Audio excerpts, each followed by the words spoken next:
자, 그러면은 이제 시작을 좀 해보겠습니다. 반갑습니다, 여러분. 진진 새벽 파트너 김병철이고요.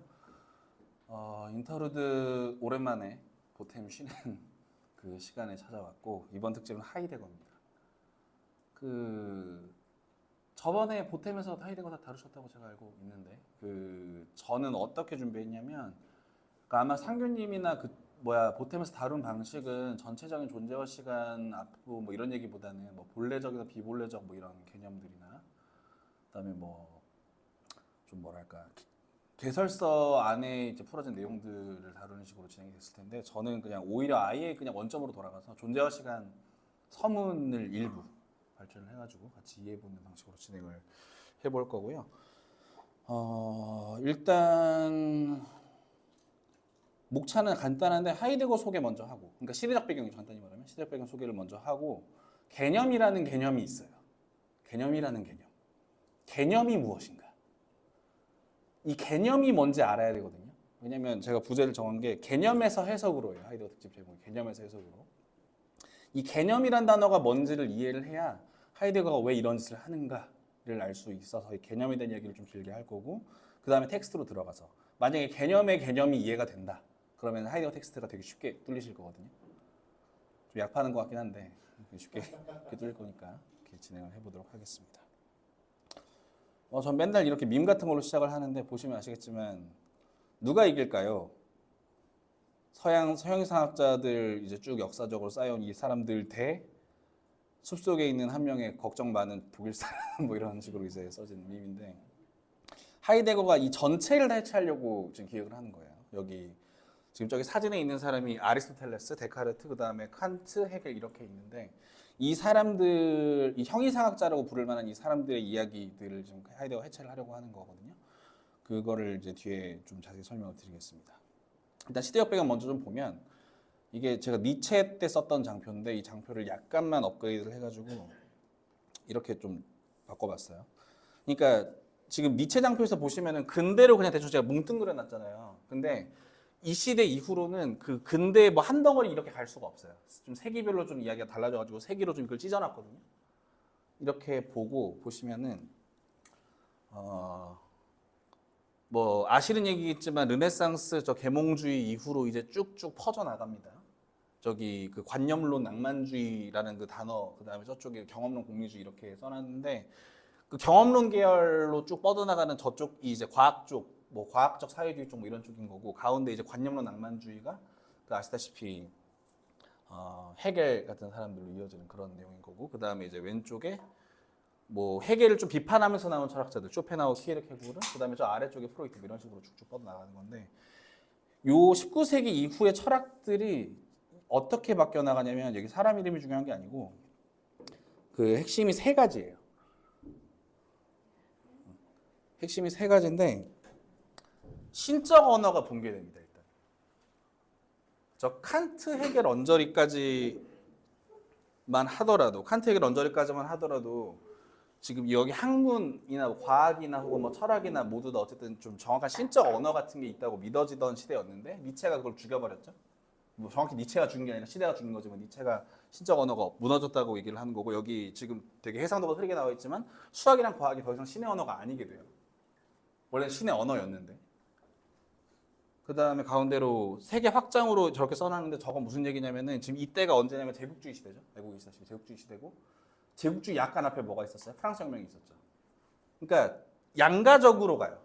식민지 같은 게 생기고 문명이라는 단어가 생기고 비문명, 야만 뭐 이런 뭐 중남미 쪽이나 아시아 쪽으로 이 세력이 확장돼 나가는 한편 모든 인간은 평등하다라는 아이디어가 같이 솟아 올라와요. 이 두 개가 대립하죠. 근데 식민지 시대에서 모든 인간이 평등하단 말이 돌아가는 얘기입니까? 좀 어려운 얘기이기도 하단 말이에요.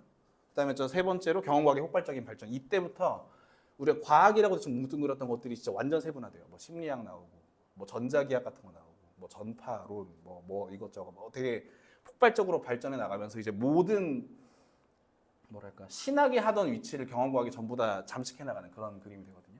그래서 이 세 가지 귀결로서 학문들이 이렇게 쪼개집니다. 먼저 여기 현상이 제일 나중에 하고 정신분석학 나왔죠.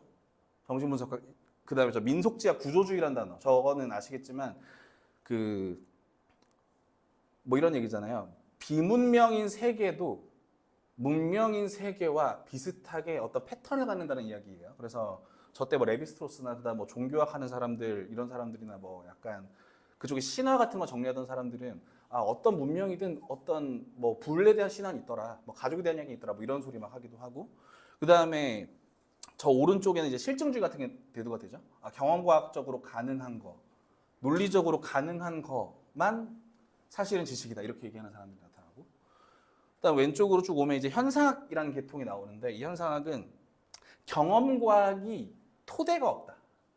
간단히 말해서 근본이 없다. 왜? 아니 학문이라는 거는 신적 언어가 이렇게 딱 뭉쳐가지고 정확한 토대가 있어야 되는데 그 토대가 없으니 이 토대를 다시 찾아야 된다. 그래서 현상으로 돌아가야 된다. 이렇게 얘기하는 게 현상학이에요. 그리고 이 현상학의 규결로서 실존주의가 나오는 건데 이건 뒤에 다시 말씀을 드릴 거고 이렇게만 얘기하면 이제 현상학이 뭔지 모르시잖아요. 현상학이 어떤 건지 제가 설명을 드려보겠습니다. 이 사람이 누구냐면 하이데거 선생님이에요. 하이데거 선생님인데 이 사람이 이렇게 진단을 하는 거예요. 그 유럽 학문의 위기가 찾아왔다. 신적인 언어가 붕괴된 이후로 학문들은 자기의 토대를 설명하지 못한다. 그 배경으로서 이제 그 아까도 말씀드렸지만 수학, 과학 같은 것들이 칸트 때까지만 해도 정합적으로 어쨌든 완결이 되어 있는 것처럼 보였단 말이에요. 근데 이 시대 전후로 해가지고 이제 그게 깨져요. 뭐 멱집합 이런 거 나오고 리만기하학 튀어나오고 그다음에 그 경험과학 같은 것들이 좀 흔들리고 이런 흐름들이 있는데 그래서 이렇게 얘기를 합니다. 이 사람은 학문들은 각자 영역에서 사태를 다루긴 하는데 자기 인식의 가능성이 무엇에 근거하는지는 묻지 않는다. 수학, 물리학, 심리학 등 개별 학문들은 자기 영역에서 명제를 생산하기는 하는데 그 명제가 왜 타당한지 그 인식이 왜 가능한지는 그 학문 자신이 해명할 수 없다. 학문이 존재하고 있는 논리적 인성 토대가 해명되지 않은 채로 남아있다. 이런 얘기를 합니다. 그러니까 뭔 얘기냐면 아까 제가 경험과학 쭉 퍼져나갔다 그랬잖아요. 그러니까 이런 거예요. 그 수학적으로 뭐 있고 없고 이런 얘기 그 상규님이 뭐 가끔 하시는 얘기 뭐 블랙홀을 발견한 그 일화 같은 것처럼 블랙홀 같은 거가 수학적으로 계산이 되는데 그런 천체가 있다고 우리가 직관적으로 알 수 있냐? 그 수학적인 계산 결과일 뿐이잖아요. 근데 물론 지금은 발견이 됐지만 그런 식으로 뭔가 수학이나 어떤 물리학 같은 데서 계산되어 나온 어떤 결과물들이 실제 대상과 일치하는지 아닌지 이런 문제들이 자꾸 대두가 되는 거예요. 원래 그전에는 이게 신적 언어이기 때문에 철학적으로는 아 당연히 있는 거다 혹은 당연히 가능한 거다 이런 식으로 이야기가 흘러갔는데 그렇게 흘러가지 않는 거죠 더 이상. 그리고 어떤 학문들은 자기 논리 근거에 관심이 없어요. 되면 되는 거잖아요. 천파가 통했어 그럼 되는 거잖아요. 뭐가 현상이 벌어졌어 그럼 되는 거잖아요. 경험적으로 증명이 됐어 그럼 되는 거잖아요. 그게 왜 가능한지 같은 것들에 대해서는 근데 얘기하지 않기 때문에 체계가 어떻게 흔들리나 뭐 이런 얘기들이 막 되는단 말이에요. 요 직후에 나온 게 이제 잘 아시는 토마스 쿤 같은 사람들, 뭐 패러다임 이론들. 정합적인 체계가 자꾸 바뀐다고 얘기하는 거잖아요. 뭐 요런 얘기들이 있고. 그다음에 심리학주의. 이때 후설이 살던 시대에는 심리학주의라는 개념이 있었어요. 이게 뭐냐면 간단히 얘기하면 이게 심리학이라는 게 우리가 지금 알고 있는 심리학이랑은 조금 거리가 있어요. 뇌과학에 좀 더 가까운 건데 우리가 실험 심리학 같은 걸 통해서 인간 정신을 탐구할 수 있게 된 거예요. 이때. 그래서 근본 학문이 심리학이어야 한다고 주장하는 사람들이 나타나거든요. 그 사람들이 심리학주의자들인데 이런 거죠. 그 후설의 말은 이런 거예요. 이 심리학주의자들은 2 더하기가 4인 이유는 인간의 그 심리학적 작동이 그렇기 때문이다라고 얘기를 하거든요. 그렇지 않잖아요. 그러면 안 되잖아요. 2 더하기 4가 참인 것은 인간의 두뇌가 그렇게 작동해서가 아니라 그리고 모순이 타당한 것은 이걸 못 견디기 때문이 아니라 저 2 더하기 2 플러스 2가 4인 저게 참이어야 되는 거잖아요. 그래서 심리학은 근본 학문이 될 수 없다. 그래서 후설의 말은 진리는 심리법칙 같은 게 아니다. 심리법칙 같은 걸로 진리를 자꾸 이렇게 얘기하려는 사람은 진리를 사실로 녹여버리는 사람들이다. 심리법칙이라고 하는 거. 그러니까 이 당대 심리학이라고 하는 거는 귀납적이고 개연적인 어떤 것이고 논리법칙이라고 하는 건 필연적이고 무제약적이어야 하는데 그리고 학문이라고 하면 이게 정말 사실이라면 필연적인 토대를 가져야 되는데 심리학주의가 토대면 그거는 개연적인 토대잖아요. 왜 그런지 언제든 바뀔 수 있는 거잖아요. 그래서 지금 후설 이 사람은 학문이 지금 토대가 되게 위험하다 이렇게 생각을 한 거예요. 그래서 현상학으로 갑니다. 현상학으로 가는데 왜 이게 맞는지 아닌지를 지금 논리학이나 뭐 수학 같은 것도 할 수가 없으니까 일단 사태 자체를 한번 써보자. 사태가 나한테 어떻게 드러나는지를 한번 써보자는 거예요. 그래서 이 사람이 생각하는 현상학, 푸살의 현상학은 이론적 구성물과 선입견을 모두 괄호치고 의식에 주어지는 그대로의 현상을 기술하는 학문이에요. 나한테 드러나고 있는 것 같은 것들 그냥 그대로 일단 써보자. 그러다 보면 내가 이걸 왜 인식할 수 있었는지, 이 현상이 왜 나한테 이렇게 드러났는지가 표현될 거다. 혹은 정립될 거다. 이렇게 가는 거예요. 그래서 의식이 이미 사태를 지향하고 있으니 이 구조를 엄밀히 기술하여 개별 학문들이 묻지 못하는 인식 가능성의 토대를 해명하고자 한다. 그래서 이 사람 후설의 말은 가장 엄밀한 학문은 현상학으로서의 철학이다. 현상학이 우선되어야 한다. 이렇게 얘기하는 거죠. 여기까지 대충 흐름 이해되시죠? 입세이가 어떤 느낌이었는지. 더 간단히 얘기하면 니체 이후로 이제 개판이 됐고 그 개판을 수습하고자 이런 개념들이 이제 나타나는 거예요. 다시 앞시트로 좀 돌아가 보면은 니체 이후로 개판난 상태에서 경험과학이 진리라고 얘기하는 사람들은 저 논리실종주의자들. 그 다음에 좀 딱딱한 의미의 구조주의자들. 근데 이것만으로는 이 관념론에서 온 이 사람들이 보기에는 너무 토대가 없는 것 같은 거예요. 아니 누구에게나 맞는 지식이 아니잖아요. 그때그때 달라지는 지식이라고. 그런 게 어떻게 진리이자 학문이지. 그런 건 불가능하다고 본 거고. 그래서 현상학. 저 질문 하나 있어요. 네, 질문하십시오. 너무 인지과학 같은 거예요? 좀 너무 과학적으로 얘기했나? 잠깐만요. 인지과학 같은 거냐? 인지과학 같은 겁니다. 이 현상학이라는 게 현상학이 인지과학이냐고? 심리학, 이때 당대 심리학이 인지과학 같은 거예요. 그게 네, 그러니까 왜 사람이 이걸 빨간색으로 보지? 뇌파 신호 때문이잖아요. 그러니까 저 심리학주의 전후로 나온 그 이야기들 되게 유명하잖아요. 뭐 프랑켄슈타인 같은 거 막 전기 신호 주면 펄떡펄떡, 이건 데카르트 얘기긴 한데 전기 신호 주면 팔이 움직이듯이 인간 심리도 이렇게 경험과학적으로 다 규명이 가능할 거다라고 얘기한 거예요. 그 당 심리학주의자들은. 물론 2세기가 지난 지금도 다 안 됐죠. 그럼 이거는 인지 오히려 그때 있던 뭔가 심리학주의나 인지과학 같은 게 너무 그냥 이해하는 구조에만 매몰이 되니까 오히려 그 구조를 어느 정도 깨고 그런 아까 말한 이론적 구성과 선입견을 괄호를 안에 집어넣은 다음에 어쨌든 그게 주어졌는데 이게 왜 이렇게 우리가 그러니까 닥치는 대로 써보는 이유는 그러니까 후설의 상을 길게 할 건 아니지만 그냥 살짝만 얘기하면 예를 들어 후설의 상은 이거예요. 그러니까 엄밀할 거면 이론적 구성물의 체계가 중요한 게 아니고 일단 내 의식으로 먼저 돌아가자는 입장이에요. 그래서 예를 들어서 내가 이미 저 프링글스 혹은 뭐 맥주캔 예를 들어 우상님을 볼 때 내 의식이 이걸 이미 지향을 하고 있단 말이에요. 이 지향을 하고 있는 구조를 탐색해 보자는 거예요. 근데 이거는 논리적 구성물이나 어떤 경험과학으로 할 수 있는 건 아니니까 일단 써봅시다. 일단 전부 들어온 데이터를 써봅시다. 이렇게 간 거예요. 대충 아시겠죠? 그럼 좀 이렇게 이해해도 되나? 뭔가 코드 같은 걸 할 때 네. 어떤 주어진 프레임워크나 네. 안에서 하는 게 아니라 네. 그 프레임워크 자체 혹은 네. 뭔가 그러니까 더 로레벨까지 내려가겠다는 뭐 개념적으로 그렇죠. 더 로레벨까지 내려가겠다는 얘기이고, 그러니까 그 프레임워크라는 단어를 잘 써주셨는데 프레임워크 같은 것들이 전제된 채로 쓰이고 있다가 지금 문제의식이에요. 그걸 괄호에 넣어버려. 그게 왜 가능한지 모르잖아. 그게 왜 가능한지 얘기를 해봐야 될 거 아니야. 왜 가능하냐면 하고 그 한 단계 한 뎁스 아래로 내려가 보자는 얘기인 거죠. 그런 흐름인 거고. 좋네요. 하나만. 그러니까 괴델의 불안정성 원리가 발견된 게 1932년이에요. 같은 시대거든요. 무슨 말이냐면 수학이 그 자체로 완벽하다고 지금까지 믿어져 왔는데 그렇지 않다라는 게 발견된 게 1900년대 초반인 거예요. 그러면 수학이 다른 과학의 토대가 될 수가 없는 거예요. 그럼 그 상태에서 무엇이 그러면 토대가 될 수 있는가 해서 당시에 막 떠오르고 있던 실험 학문이었던 심리학이 그 위치를 차지하려고 하고 있는 거야. 사람 마음이 2 더하기 1을 4로 믿게 원래 그렇게 만들어져 있어. 그러니까 우리는 2 더하기 2가 4라고 생각하는 거야. 이렇게 어떤 이론들이 물려오니까 후석에 이제 말도 안 되는 소리를 생각하는 거죠. 그러면 이제 심리학주의는 뭔가 그런 것들 블랙박스 안에 넣어버리고 네, 그러니까 이야기 혼들게 아까 만드는 거고. 영철이 얘기한 것처럼 전기 신호를 주는 나오니까 그게 사실이잖아? 이렇게 얘기하는 걸 그렇게 얘기하면 안 되고 우리 제일 먼저 우리가 알 수 있는 건 뭐냐면 내 눈앞에 저 빨간색이 있다는 것이다. 에서부터 출발해 보자고 하는 게 항상 그렇죠. 반대로 화이트 박스로 가져가려고 노력하는. 그보다는 정말 내 눈앞에 드러난 사실만 사실이라고 박스를 지향하자. 박스 같은 걸 박스 같은 거 믿지 말자. 그러니까 함수 다 날리고 변수만 남겨놓는. 변수가 눈앞에 있으면 그 상수를 남겨. 그러니까 더 얘기하면 그걸 변수라고 생각하지 말자는 거죠. 그러니까 상수 변수라는 그 인식에서 한 걸음 뒤로 가서 일단 보이는 거 대충 써봅시다. 가정이나 상상과 값이 있으니까. 그냥 써봅시다. 그리고 하이데거가 이때 이제 제자로 활동을 하거든요. 당연히 신나 했겠죠. 신나 하면서 이제 이야기를 하는데 후설이랑 하이데거가 얘기하는 이 현상학 사태 자체로 이게 약간 달라요.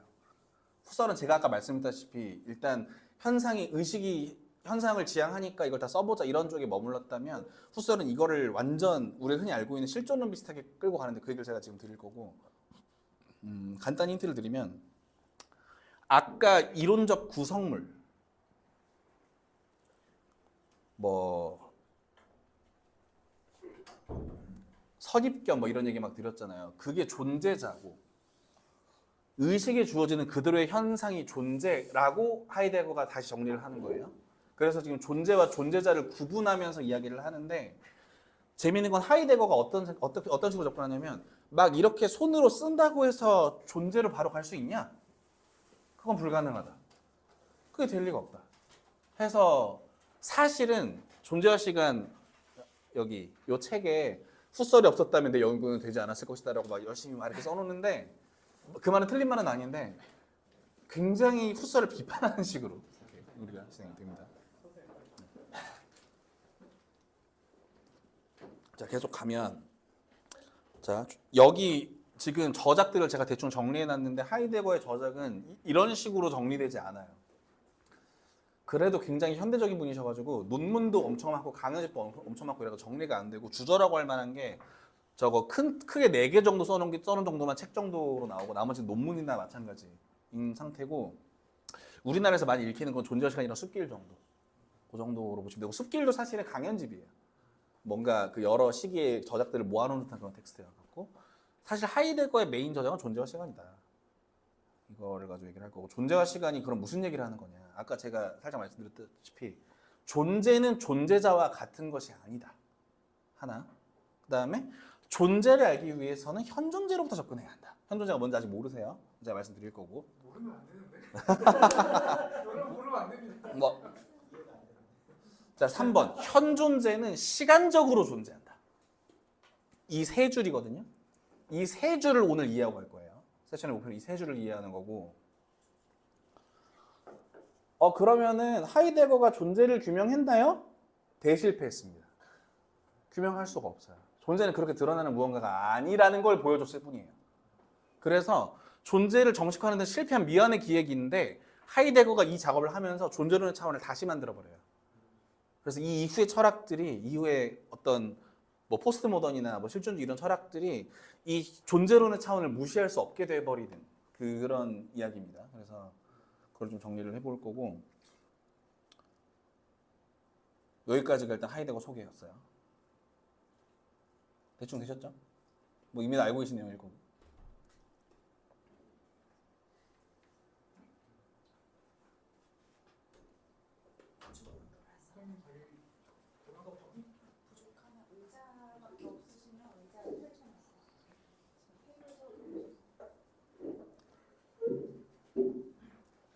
자 그럼 들어갑니다. 지금 벌써 5분의 1이 왔어요. 우리 5분의 1이 왔고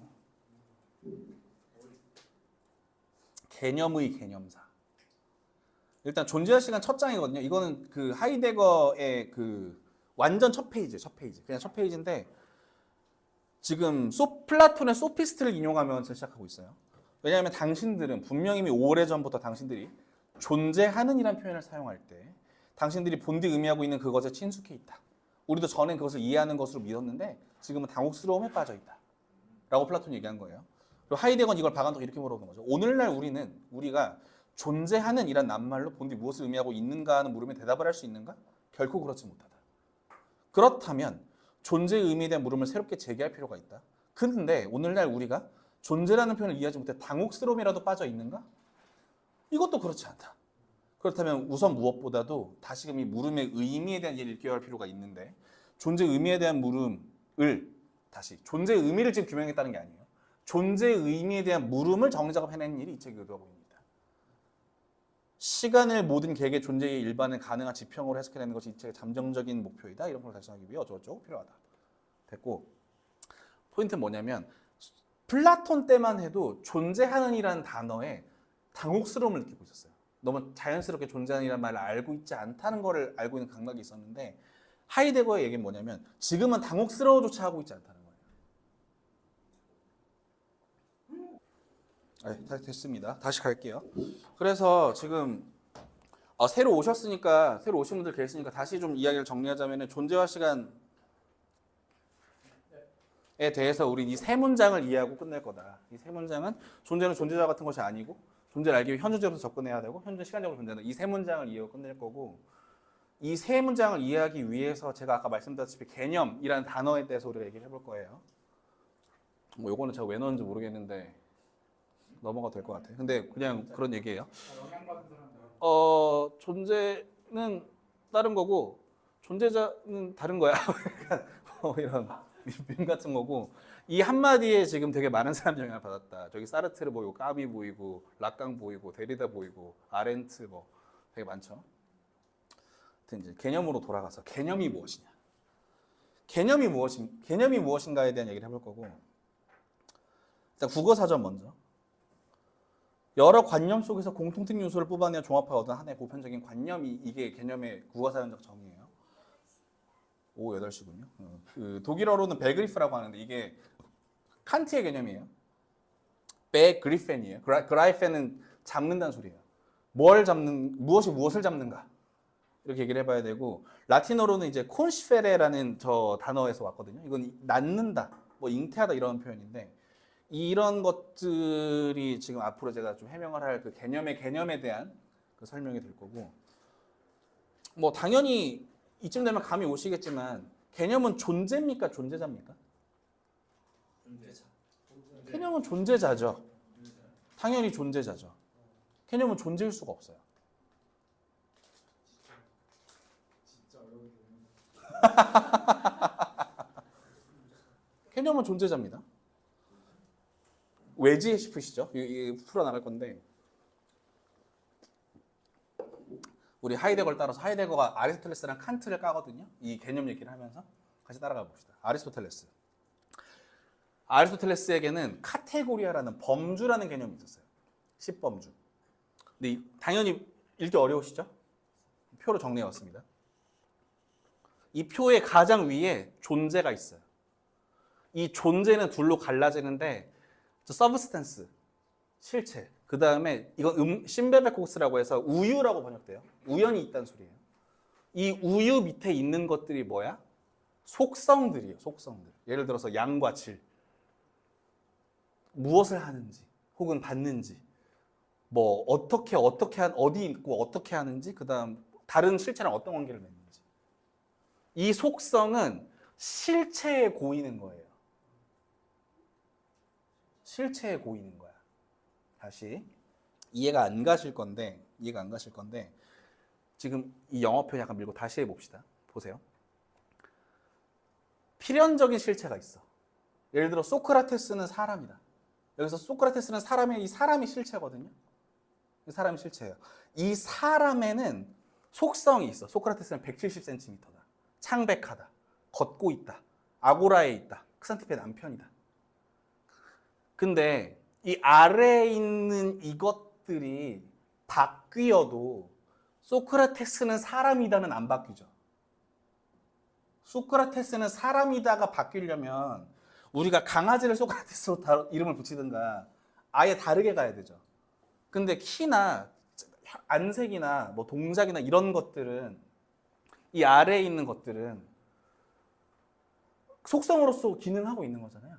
그리고 이게 여기 실체의 그 어떤 수로로 기능하는 거잖아요. 다시 실체는 그럼 뭐야? 주어고 이 밑에 이것들 우유들은 수로예요. 여기까지 됩니까? 되세요 여기까지? 그럼 저 액시던트도 네. 실체의 속성이에요. 그러니까 이게 우유라고 번역됐는데 지금 이 그림이 그 교부들의 그림이라 약간 애매한데 실체가 사실 두 개예요. 제1실체, 제2실체가 있거든요. 그 어느 실체였는지 헷갈리는데 이 서브스탄스 중 하나에 이 우유가 걸리는 거예요. 그 속성들이 고이는 거예요. 그러면은 다른 실체는 뭐예요? 다른 실체는 이거예요. 이 실체도 구분됩니다. 돌과 말과 꽃과 사람은 다 다르죠. 무생물, 생명체, 식물, 동물, 비이성, 이성적인 뭐 이런 식으로 그 아르테스가 분류학을 한단 말이에요. 그 분류학의 대상이 실체예요. 물고기 구멍 2개 뚫린 머리에 구멍 2개 뚫린 이 종들을 우리가 묶잖아요. 그 묶은 것까지가 실체고, 예를 들어 이걸 1, 2인가 헷갈리니까 그냥 대충 할게요. 이걸 제1실체라고 합시다. 그런 상태에서 제2실체, 그러니까 같은 층위에 있는 실체에 심베베코스, 우유가 걸리는 거예요. 액션스가 걸리는 거예요. 구분되시죠? 그럼 옛날엔 어떻게 갔겠어? 제2실체는 정동에 따라 바뀌는, 파토스에 따라 바뀌는 거고, 제1실체는 신이 예비한 무언가였겠죠. 다시, 아리스토텔레스에게 실체는 신적인 무언가예요. 특히 제1실체는 예비된 무언가. 제2실체는 바뀌는 어떤 현상들인 거고. 이해되시죠? 실체가 존재자입니까? 존재입니까?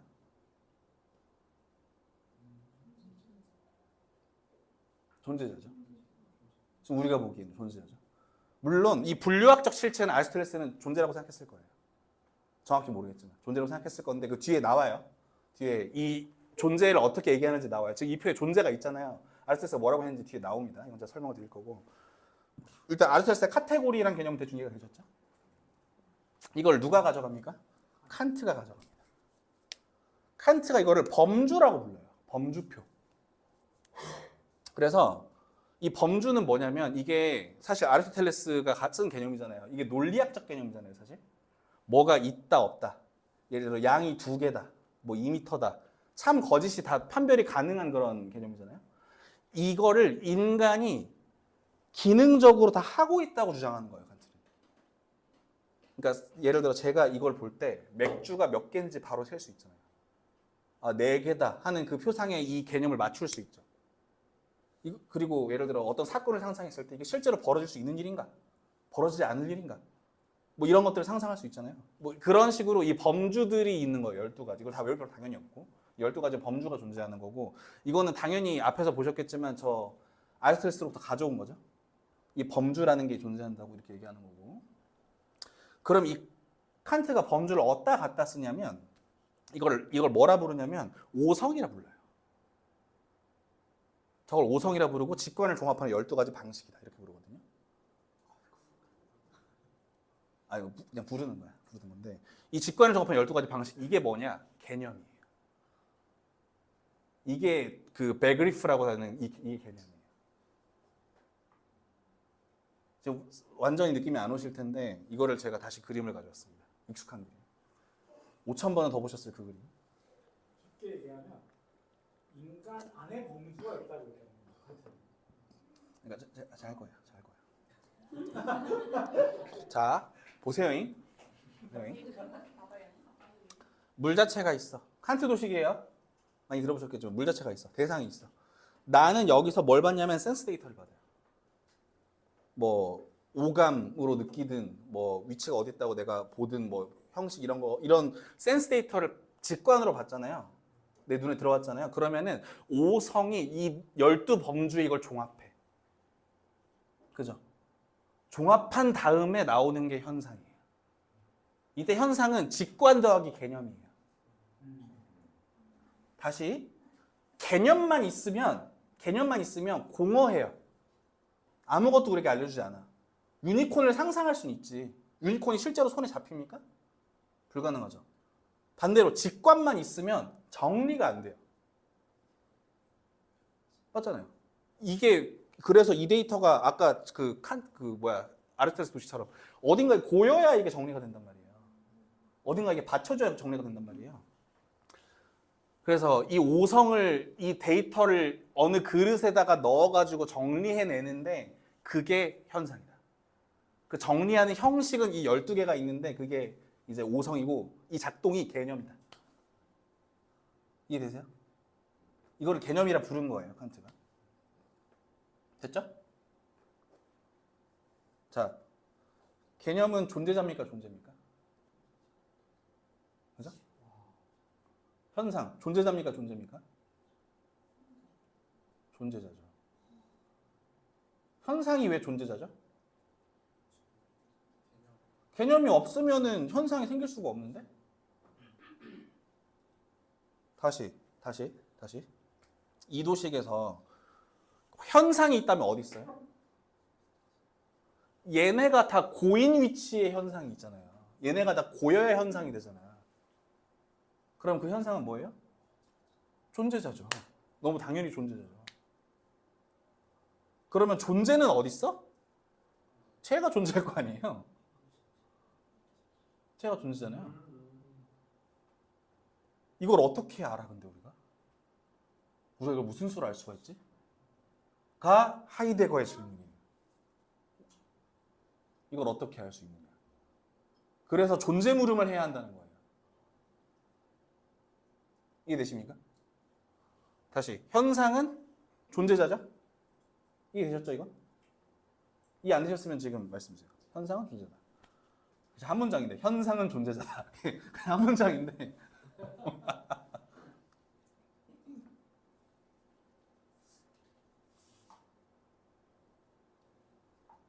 알쏭달쏭하신 분들이 많이 보여가지고 제가 보론을 좀 해야 되나? 이거 어떻게 생각하세요? 약간만 더 설명을 더 붙여볼까요? 그러니까 이렇게 얘기하면 되는 거예요. 여기 내가 보고 있는 세상에는 여기 맥주잔도 있고 여기 헛개수도 있고 여기 컵도 있는데 이 각각의 존재자들이 합쳐져 있는 이 종합되어 있는 이 현상 전체도 존재자라고 볼 수 있다. 아니고 간단하게 전 얘를 봐요. 얘 뭐부터 봐요? 재질부터 봐요. 철이야. 색깔? 누리끼리 한데? 잘 모르겠어 무슨 색인지. 그 다음에 맛을 봐요. 음용해요. 뭔가 또 맛이 달라지죠? 이 제 센스 데이터들이 이 대상 하나에 집약돼야 돼요. 그죠? 이게 개념이라고. 이게 여기 고여야만 내가 이게 맥주다, 맥주 캔다를 안다고. 이게 현상이에요. 현상은 감각이고 네. 현상까지 가는 과정이 개념이다. 그쵸? 좀 더 질문 하나. 지나가다가 민들레를 봤어. 네. 보고서 그냥 아무 생각 없이 지나쳤어. 네. 근데 그게 케이스 1이고 네. 한 번은 민들레를 보니까 갑자기 나가고 민들레야 넌 참 힘들구나 뭐 이런. 그러면 둘은 앞에 건 뒤에 거 존재자 같은데 앞에 건 존재예요. 아니요. 그 민들레라고 둘 다 불렀잖아요. 그 순간 존재자예요. 그 순간 존재자예요. 그거 가지고 뭘 할지 말지 뭐 알아서 하시는 거고 그 순간 존재자예요. 그러니까 어쨌거나 가공이 가해지는 순간 다 존재다. 센스 데이터에 이 개념이 가공되어 현상이 된다. 그럼 아까 상규님께서 말씀하신 공간이 다 존재자잖아요. 사실 이 공간에 대해서 진짜 아무 생각 없거든요. 아니 그러니까 예를 들어서 이 공간도 사실은 떼놓고 보면 하나의 존재자일 수 있어요. 근데 이제 이 공간, 이 밀도 이런 거 우리가 느끼잖아요. 예를 들어 이 공간은 어떻게 가능했나 이렇게 갈 수도 있잖아요. 그렇게 항으로 떼놓고 보면 그건 현상이고 현상들의 종합 같은 걸 칸트가 얘기하잖아요. 나중에 그건 이제 실존이랑 닮아지는데 그건 약간 이제 현상 계라고. 그건 약간 좀 약간 더 가야 되는 나오는 얘기고. 걸리게 되는 순간 존재자가 되는. 그렇죠. 그러니까 내가 이걸 판단하면 이미 존재자예요. 그렇죠. 그러니까 결국 현상이 다 모여도 존재다. 그렇죠. 그 뎁스는 그냥 현상계니까. 질문. 어떻게 존재까지 가죠, 그럼 우리가? 이게 하이데거 질문이에요. 어떻게 존재까지 가지, 그럼 우리가? 저기에 갈 수 없다고 얘기하는 건 칸트고. 하이데거도 사실 갈 수 없다고 얘기하는 거나 마찬가지긴 한데 일단 뭐 이건 뒤에 더 할 거고. 자, 그래서 뭐라고? 개념이 여러 관념 속에서 공통된 요소를 뽑아 하나의 관념이다. 그러니까 제가 왜 이 장표를 갑자기 바꾸냐면 지금 여기서 이제 얘가 존재자인 건 알았죠. 우리 얘가 존재한 건 알았죠. 재밌는 건 이 공통된 요소를 뽑아내어서 나온 어떤 관념 같은 게 있어요. 센스 데이터가 아니더라도. 얘도 존재자야. 보세요. 다 다른 현상이에요. 칸트적으로 말하면. 근데 아까 이 속성들이 엉기는 여기는 제2실체라 그랬지만 이 속성들의 분류되는 기준이 있다 그랬죠. 제1실체가 있다 그랬죠. 신학에서는 이 제1실체를 약간 되게 질 높게 친단 말이에요. 근데 하이데거 얘기는 야 이거는 그럼 존재야? 우리가 이게 고양이인 걸 어떻게 알아요? 고양이과인 걸? 이게 우제목과인 걸 어떻게 알죠? 현상을 박아 넣은 다음에 거기서 공통점을 추출하는 거 아니에요? 어떤 얘기하면? 그러면 고양이나 소라는 이 관념이 존재입니까? 존재자죠. 이렇게 가는 거예요. 이해되시죠? 그래서 지금 벌써 다시 원래 텍스트로 돌아가면 존재 의미에 대한 물음을 제기할 필요가 있다. 왜냐하면 우리는 이미 존재라는 단어를 떠올렸을 때 너무 편하게 생각을 하고 있다. 우리가 존재라고 알고 있는 것들 자세히 보면 다 존재자예요. 그럼 존재를 어떻게 가야 되냐?가 지금 하이데거가 출발하는 거예요. 이해되시죠? 지금 이제 여기 텍스트로 갈 건데 개념이 있다. 아리스토텔레스의 카테고리로부터 칸트가 받아들인 그 개념이란 게 존재하고 그 개념이 얽혀 있는 것들은 존재가 아니라 존재자다. 어원으로 자라고 하는 의미는 뭐로 보는 거예요? 그러니까 자. 예, 존재자의 자. 존재하는 자. 다른 자, 겉으로 이해하면 되나요? 예.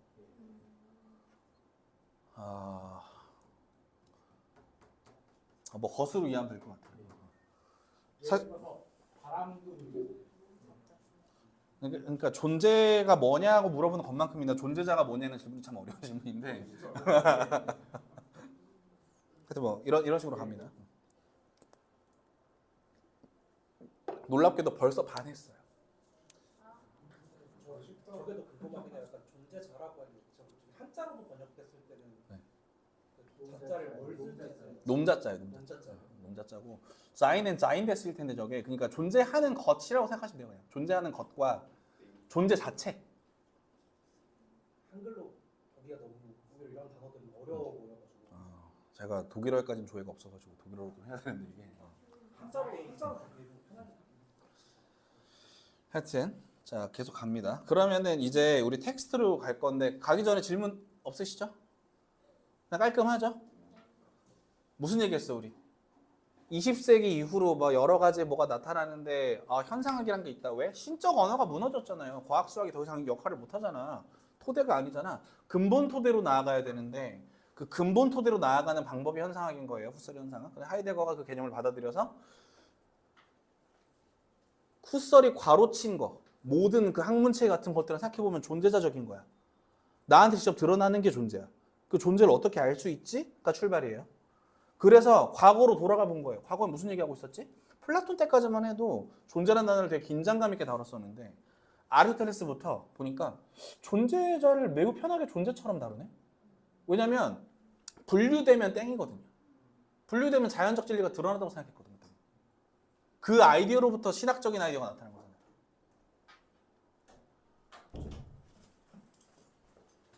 맞죠?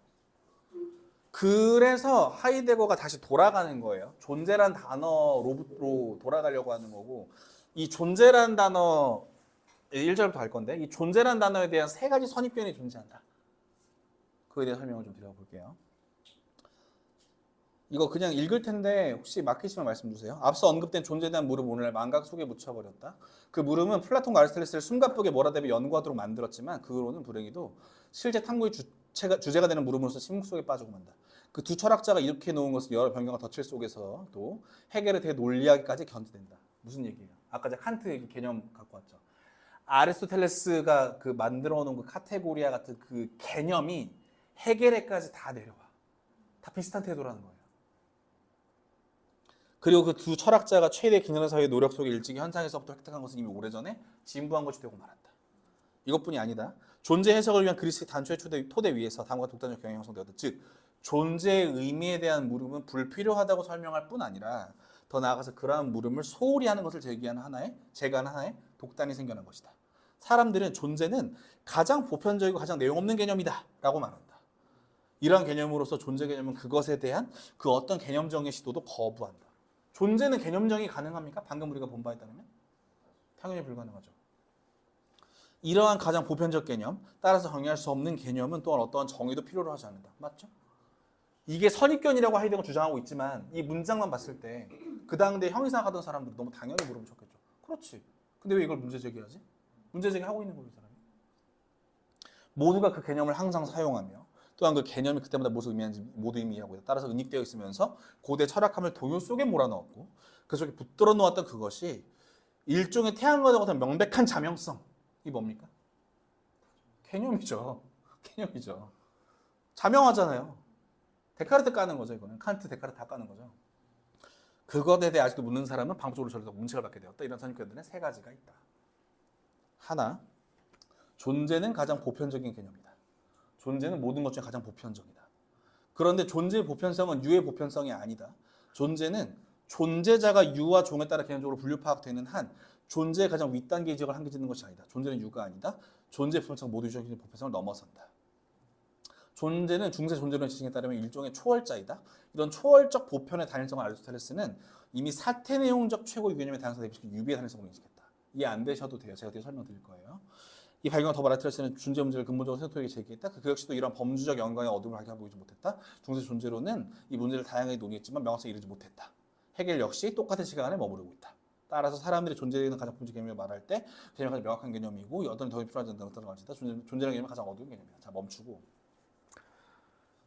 이거 진짜 어려운 얘기예요. 진짜 어려운 얘기인데 쉽게 갈게요. 자, 고양이랑 소. 아까 존재자라 그랬죠, 제가. 존재자라 그랬죠. 이 도식 기억나시죠? 서브스탄스. 중세 존재론의 도식이에요, 이거는. 서브스탄스 위에 뭐가 있어? 비잉이 있어. 이 실체들을 지향하면 이 실체들의 더 보편적 위로 올라가면 존재가 나타난다라고 생각한 거예요. 다시 그럴 수 있는 사람이 있나? 인간에게 불가능해요. 이거는 신적인 개념 같은 거였어. 사실. 그래서 이렇게 가요. 고양이는 있다. 소는 있다. 이 사태 내용적인 다양성이 있어요. 우리는 고양이, 소, 풀, 맥주캔, 얼음, 책상, 방, 인간 전부 다 있다고 말할 수 있어. 그죠? 이 있다는 지금 제가 말씀드린 그 열거한 것들을 우리가 이렇게 분류하듯이 지향해서 인식할 수 있어요? 그렇게 불가능하죠. 그래서 유비적인 걸로 생각을 한 거예요. 존재 있다는 유처럼 저 류, 목, 강 어쩌고 할 때 그 류처럼 종합이 불가능해요. 이런 어떤 실체들의 다양성이 한 개념에 고일 수 있어요? 고일 수 없어요. 그래서 오직 유비적으로만, 문학적으로만 표현 가능하다. 이 아날로기가 무슨 뜻이냐면 이런 뜻이에요. 여기서 이 건강이 아날로기거든요. 이 사람은 건강하다. 이 음식은 건강하다. 이 혈색은 건강하다. 이 운동은, 이 논리도 건강하다. 다 같은 말이죠. 건강이라는 단어로 표현됐죠. 근데 다 다른 말이죠. 이해되세요? 이런 식으로 비유적으로만 표현 가능한 게 존재다라고 아리스토텔레스가 얘기한 거예요. 이해되세요?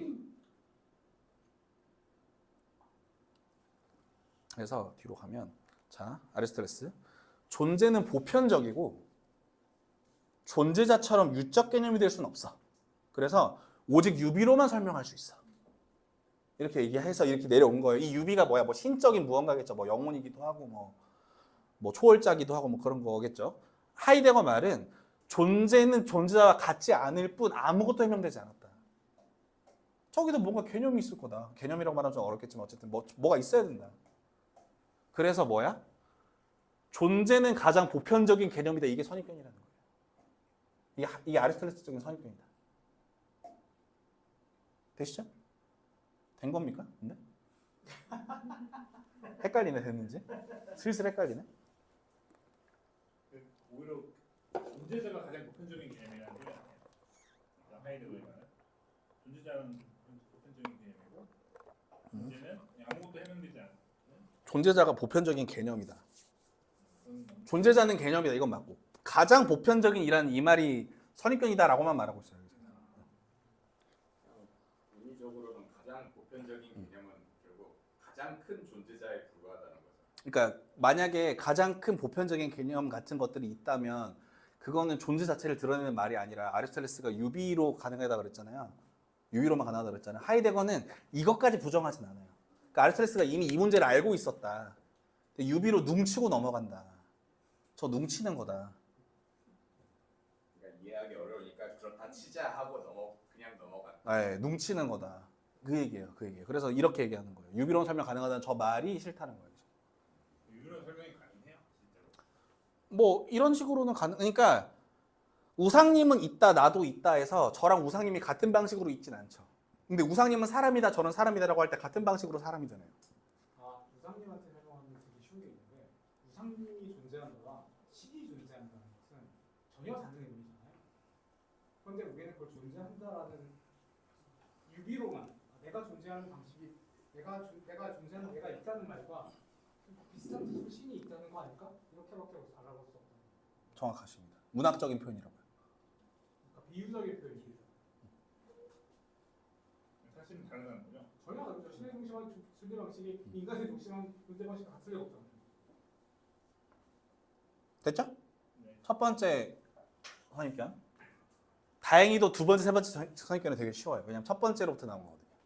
두 번째, 존재라는 개념은 정의될 수 없다. 사람들은 존재 개념의 보편성에서부터 이와 같은 규결을 끄집어냈다. 그리고 이것은 올바른 규결이다. 만일 정의가 최근류와 종체에 얻어지는 것이라면 말이다. 최근류, 가장 가까운 류, 종차, 종의 차이. 그러니까 아까 실체를 분리하던 방식으로 존재가 보편적인 거라면 아까 말했듯이 그 유비로만 이루어진 어떤 보편적인 거라면 당연히 존재라는 개념은 정의될 수 없죠. 아, 이게 선입견이라고요. 실제로 존재는 존재로서 개념 파악될 수 없다. 존재는 어떤 다른 본성이 덮질 수 없다. 존재는 거기에 존재자가 서술되는 식으로는 규정될 수 없다. 그렇죠? 존재는 정의상도 고체 개념으로부터 도출될 수도 없고 하의 개념들에 의해 서술될 수도 없다. 아까 뭐라 그랬어요? 주어도 수어도 전부 존재자였으니까. 더 서술하는 식으로 됩니까 이게? 안 되죠. 그렇지만 여기서부터 존재가 아무런 문제도 제기하지 않는다는 길려 나오는가? 그렇지 않다. 길릴 수 있는 건 단지 존재는 존재와 같은 그런 어떤 것은 아니다라는 사실뿐이다. 자, 이게 말들이 자꾸 반복되는데 결국 요는 뭐예요? 존재를 대충 뭉뚱그려 놨었어 너네. 다 존재자고요. 존재자로부터 뭐 존재로 갈 때 뭐 유비로 가든 정의될 수 없는 뭔가 무규정적인 신적인 무언가 이렇게 비벼놓든 간에 그렇게 처리해 왔는데 사실은 그거는 정확히 논리적 규결은 아니야. 우리가 생각해 봐야 되는 거는 존재는 단순히 존재 같은 것이 아니다라는 것밖에 우리는 몰라. 맞잖아요. 존재는 개념이 아니다. 이거밖에 몰라요, 우리는 지금. 그렇죠? 세 번째, 존재는 자명한 개념이다. 이것도 선입견이죠.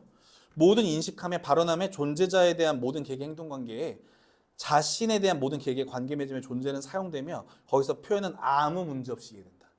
누구나 하늘은 푸르다, 나는 기쁘다 등을 이해한다. 그렇지만 이러한 평균적인 이해 가능성은 단지 모리의성을 증명할 뿐이다.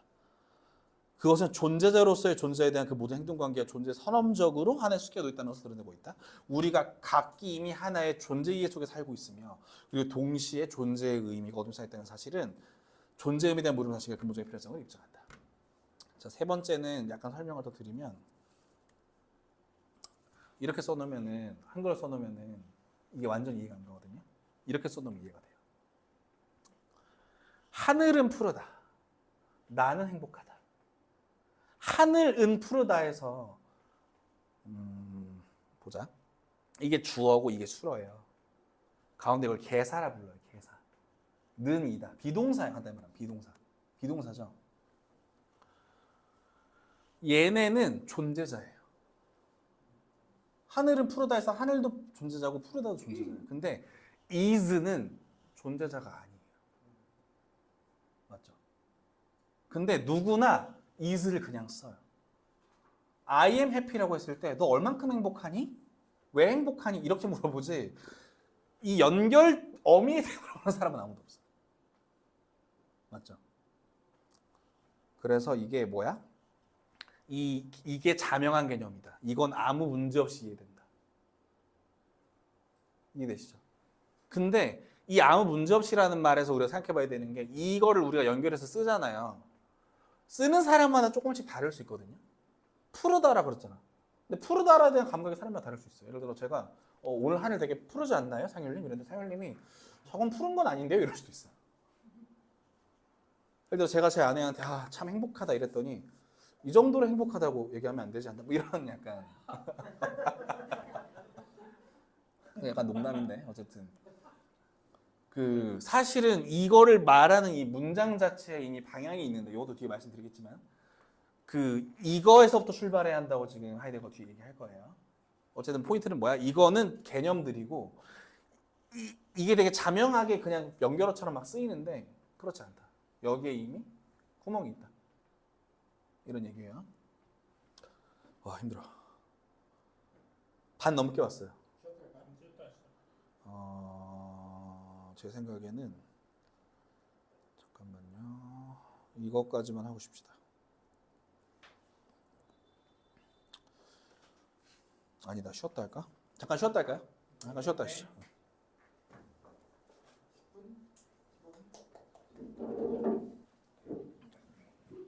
우리가 이야기를 많이 한 것 같은데 사실 한 얘기가 별로 없어요. 딱 두 마디 했어요. 존재자라고 우리가 부르는 것들, 그러니까 개념 이런 것들은 다 존재자고요. 존재는 존재자랑 같지 않아요. 그 딱 두 마디 한 거예요 지금. 그래서 존재의 의미에 대한 물음이 제기되어야 한다가 하이데거예요. 존재에 대해 물어봐야 될 거 아니에요 이제부터. 그래서 존재에 대한 물음의 어떤 형식적인 구조로부터 하이데거가 실마리를 찾습니다. 아까 칸트 도식 보셨을 때 아시겠지만 현상은 이미 어떻게 보면 개념이라고 했잖아요. 물 자체로 바로 갈 수가 없잖아요. 존재로 바로 갈 수가 없잖아요. 그래서 어떻게 갈까 하다가 아까 말씀드린 이 존재 이해를 실마리로 잡는 거거든요. 이 얘기를 좀 드려볼게요. 존재 의미에 대한 물음이 제기되어야 한다. 모든 물음 일종의 찾아 나섬인데 모든 찾아 나섬은 찾고 있는 것에서부터 자신의 방향을 미리 제시받는다. 물음은 어떤 것에 대한 물음으로서 이거 물음 질문의 구조예요. 자신에게서 물어지고 있는 것을 가지고 모두 어떤 것에 대한 물음, 어떤 방식으로 어떤 것에 물음을 거는 것이다. 물음에는 물어지고 있는 것 외에 물음에 걸려 있는 것이 속하고 탐구하는 다시 말해 이론적인 물음에서 물어지고 있는 것이 규정되어 기념화되어야 한다. 이 경우 물어지고 있는 것에는 본래 의도되는 것으로 물음이 꾀하고 있는 것이 놓여 있다. 물음이 여기서 목표에 이르게 된다. 그냥 물음의 일반적 구조를 말하고 있는 거예요. 별로 어려운 말 아닌데. 찾아 나섬으로써 물음은 찾고 있는 것부터 앞선 방향 지도를 발휘할 필요가 있다. 따라서 존재의 의미는 어떤 방식으로든 이미 우리가 다룰 수 있어야 한다. 이로써 암시되는 것은 우리가 항상 이미 하나의 존재 이해 속에서 움직인다는 사실이다. 이 존재 이해에서부터 존재 의미에 대한 분명한 물음과 그 개념으로의 경향이 자라나온다. 우리는 존재가 무엇을 말하는지 알지 못한다. 그러나 존재가 무엇이냐라고 물을 때 우리는 이미 개사에 대한 이해 속에 머무르고 있는 것이다. 이 이다, 있다가 무엇을 뜻하는지 개념적으로 확정할 수 없으면서 말이다. 우리는 거기에서부터 그걸 파악해 확정하는 그 지평마저 모르고 있다. 이러한 평적 모호한 존재는 하나의 현사실이다. 자, 이해 안 되시는데 이렇게 볼게요. 아까 주어, 수어, 개사 이렇게 기억나시죠? 이 질문을 할 때도 어떤 존재 이해가 있었어요. 그죠? 이거를 이제 what is being으로 가져가 볼게요. 저게 존재 물음이죠? What is being? what이 뭡니까? 물음이 꾀하고 있는 거예요. 존재의 의미가 무엇이냐 해서 무엇이잖아요. being, 저 물어지고 있는 거, 존재죠. 보이시죠? 이렇게. 그리고 저 가운데 is가 있어요. 저게 물음이 걸려 있는 것이거든요. 이 개사거든요. 저 is가 이거랑 똑같이 존재 이해일 거 아니에요. 그죠? 우리가 이미 이 질문을 던질 때 어떤 존재 이해를 가지고 있잖아요. 여기서 하나 더. what이랑 being은 이 평서문이랑 다르게 개념일 수가 없어. 존재가 이런 것처럼 개념이에요, 지금? 아니죠. 존재의 의미가 이런 것처럼 규명이 돼 있어? 아니죠. 그러니까 여기서부터 들어갈 수가 없어요. 이빨이 안 들어가, 여기서부터. 그죠? 가운데서부터 들어가야 돼요. 이 what is being을 던진 이 존재 이해로부터 들어가야 돼. 그럼 질문을 던지고 있는 게 누구예요? 나잖아, 나. 인간이에요, 인간. 인간에서부터 들어가는 거예요. 이해되시죠? 현 존재가 인간만 현 존재인가요? 밝혀진 바에 따르면 뭐 프로젝트 헤일 메리의 로키는 존재 물음을 할 수도 있겠죠?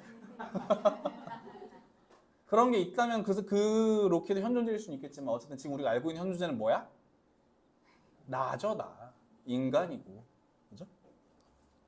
그래서 평균적이고 모호한 존재인 아까 읽었던 부분이에요. 하나의 현사실이다.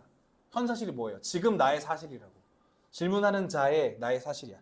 이러한 존재 이해가 뭐 어슴푸레하고 어쩌고저쩌고 하지만 어쨌든 긍정적이야. 여기서부터라도 출발할 수 있으니까. 정리작업 해낼 물음에서 물어지고 있는 것 1번은 존재이고 존재자를 존재자로 규정하는 바로 그거 존재자. 이것이 어떻게 되든 상관없이 각기 이미 그리로 이해되어 있는 바로 그것이다.